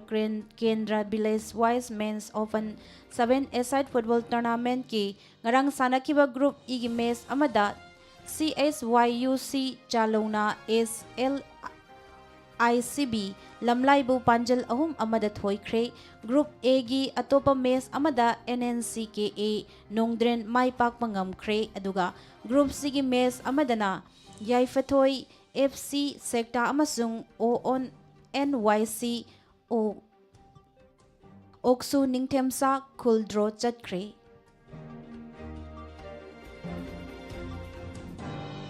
ꯑꯃꯗꯤ ꯏꯇꯥꯂꯤꯒꯤ ꯐꯨꯠꯕꯣꯜ ꯀ꯭ꯂꯕꯁꯤꯡꯒꯤ ꯑꯣꯏꯕ ꯈ꯭ꯋꯥꯏꯗꯒꯤ ꯃꯃꯤꯡ ꯂꯩꯔꯕ ꯇꯣꯔꯅꯥꯃꯦꯟꯠ ꯑꯣꯏꯔꯤꯕ ꯁꯦꯔꯤ Aꯒꯤ ꯄꯨꯋꯥꯔꯤꯗ ꯆꯍꯤ 10ꯒꯤ ꯃꯇꯨꯡꯗ ꯑꯠꯂꯥꯟꯇꯥ ꯇꯣꯔꯅꯥꯃꯦꯟꯠ ꯑꯁꯤꯒꯤ ꯃꯃꯥꯡ ꯆꯍꯤꯒꯤ ꯇꯥꯏꯇꯜ ꯂꯧꯕ ꯉꯝꯂꯤꯕ ꯌꯨꯚꯦꯟꯇꯁꯄꯨ 1-0ꯗ ꯃꯥꯏꯊꯤꯕ ꯄꯤꯕ ꯉꯝꯈ꯭ꯔꯦ꯫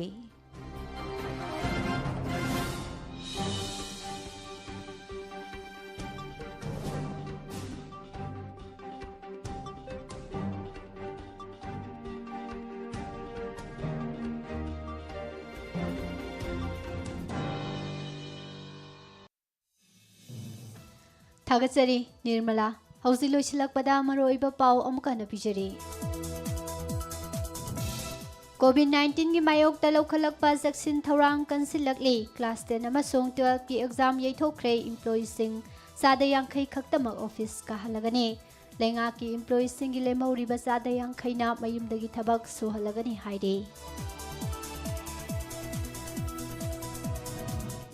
ꯃꯅꯤꯄꯨꯔꯗ COVID-19 ꯂꯥꯏꯆꯠꯅ ꯃꯔꯝ ꯑꯣꯏꯔꯒ ꯃꯤꯑꯣꯏ ꯑꯃ ꯅꯧꯅ ꯂꯩꯈꯤꯗ꯭ꯔꯦ꯫ ꯑꯦꯛꯇꯤꯚ ꯀꯦꯁ ꯃꯁꯤꯡ 263 ꯌꯧꯔꯦ꯫ ꯄꯕ꯭ꯂꯤꯛ ꯇ꯭ꯔꯥꯟꯁꯄꯣꯔꯠꯁꯤꯡ ꯀꯣꯚꯤꯗꯀꯤ ꯀꯥꯡꯂꯣꯟ ꯅꯤꯡꯊꯤꯅ ꯉꯥꯛꯇ꯭ꯔꯦ꯫ ꯄꯦꯁꯦꯟꯖꯔ ꯁꯪꯒꯨ ꯄꯨꯔꯦ꯫ ꯅꯥꯒꯥꯂꯦꯟꯗꯒꯤ ꯈꯨꯟꯖꯥꯁꯤꯡꯅ ꯖꯦꯁꯥꯃꯤꯒꯤ ꯂꯝ ꯈꯣꯞꯆꯤꯜꯂꯦ ꯍꯥꯏꯅ ꯋꯥꯀꯠꯂꯛꯂꯤ꯫ ꯏ-ꯅꯥꯏ ꯇꯥꯟꯅꯗ꯭ꯔꯤꯉꯩꯗ ꯒꯣꯚꯔꯅꯔꯅ ꯃꯤꯠꯌꯦꯡ ꯆꯪꯕꯤꯅꯅꯕꯁꯨ ꯐꯣꯡꯗꯣꯔꯛꯂꯤ꯫ ꯀꯧꯕ꯭ꯔꯨꯒꯤ ꯊꯣꯡ ꯊꯥꯗꯠꯄ ꯑꯃꯁꯨꯡ ꯀ꯭ꯋꯥꯇꯔ ꯃꯩ ꯊꯥꯕꯒꯤ ꯀꯦꯁꯇ ꯃꯤꯑꯣꯏ 4 ꯐꯥꯔꯦ ꯍꯥꯏꯔꯤ꯫ ꯄꯨꯡ 49ꯒꯤ ꯕꯟ ꯃꯅꯨꯡꯗ ꯂꯥꯛꯄ ꯄꯦꯁꯦꯟꯖꯔ ꯕꯁ 2 ꯊꯨꯒꯥꯏꯈ꯭ꯔꯦ꯫ ꯅꯦꯒꯦꯇꯤꯚ ꯔꯤꯄꯣꯔꯠ ꯄꯥꯏꯗꯕ ꯄꯦꯁꯦꯟꯖꯔꯁꯤꯡ ꯄꯨꯔꯛꯇꯅꯕ ꯈꯪꯍꯟꯈ꯭ꯔꯦ ꯍꯥꯏꯔꯤ꯫ ꯃꯦꯒꯤ ꯇꯥꯔꯤꯛ 1ꯗꯒꯤ ꯆꯍꯤ 19ꯒꯤ ꯃꯊꯛꯇ ꯂꯩꯕꯁꯤꯡ ꯚꯦꯛꯁꯤꯟ ꯀꯥꯞꯂꯒꯅꯤ꯫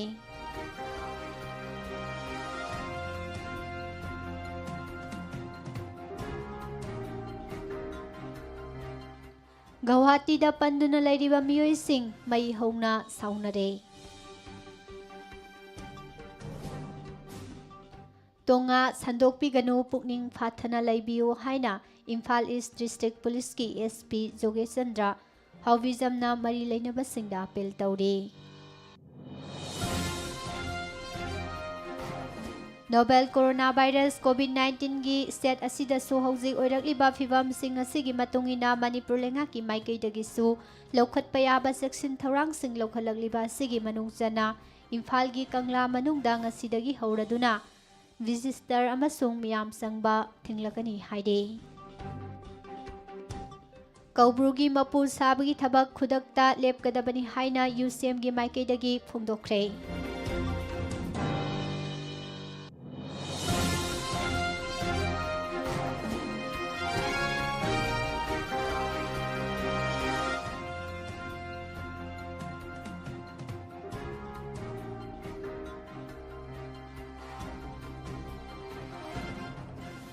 ꯃꯅꯤꯄꯨꯔꯒꯤ IAS ꯑꯣꯐꯤꯁꯥꯔ 5 COVID-19 ꯄꯣꯖꯤꯇꯤꯚ ꯑꯣꯏꯔꯦ꯫ ꯍꯥꯟꯅꯒꯤ ꯄ꯭ꯔꯥꯏꯝ ꯃꯤꯅꯤꯁꯇꯔ ꯃꯟꯃꯣꯍꯟ ꯁꯤꯡ COVID-19 ꯄꯣꯖꯤꯇꯤꯚ ꯑꯣꯏꯔꯦ꯫ PRIꯒꯤ ꯐꯟ ꯊꯥꯗꯣꯛꯇꯕꯒꯤ ꯃꯥꯌꯣꯛꯇ ꯇꯣꯇꯦꯜ ꯁꯠꯗꯥꯎꯟ ꯀꯧꯈ꯭ꯔꯦ ꯑꯃꯗꯤ ꯃꯅꯤꯄꯨꯔꯗ ꯃꯤꯑꯣꯏ 9,000,000ꯒꯤ ꯃꯅꯨꯡꯗ 100,000 ꯍꯦꯟꯅ ꯚꯦꯛꯁꯤꯟ ꯀꯥꯞꯇ꯭ꯔꯤ ꯍꯥꯏꯅ ꯅꯦꯁꯅꯦꯜ ꯍꯦꯜꯊ ꯃꯤꯁꯟꯒꯤ ꯃꯤꯁꯟ ꯗꯥꯏꯔꯦꯛꯇꯔ ꯅꯤꯉꯣꯝꯕꯝ ꯁꯝꯖꯥꯏꯅ ꯄꯥꯎꯃꯤꯁꯤꯡꯗ ꯐꯣꯡꯗꯣꯔꯛꯂꯤ꯫ ꯍꯧꯖꯤꯛꯀꯤ ꯑꯣꯏꯅꯗꯤ ꯄꯤꯖꯔꯤꯕ ꯄꯥꯎꯁꯤꯡ ꯑꯁꯤꯒ ꯂꯣꯏꯅꯅ ꯅꯨꯡꯇꯤꯒꯤ ꯐꯣꯡꯂꯤꯕ ꯄꯥꯎꯆꯦꯁꯤꯡꯗꯒꯤ ꯂꯧꯊꯣꯛꯆꯕ ꯃꯔꯨꯑꯣꯏꯕ ꯄꯥꯎꯁꯤꯡ ꯃꯤꯌꯥꯝꯗ ꯄꯤꯖꯕ ꯂꯣꯏꯁꯤꯟꯖꯔꯦ꯫ ꯇꯥꯕꯤꯔꯤꯕꯁꯤꯡꯕꯨ ꯑꯃꯨꯛꯀ ꯍꯟꯅ ꯄꯨꯁꯄꯔꯥꯅꯤ ꯂꯥꯏꯁ꯭ꯔꯝꯅ ꯈꯨꯔꯨꯝꯖꯔꯤ꯫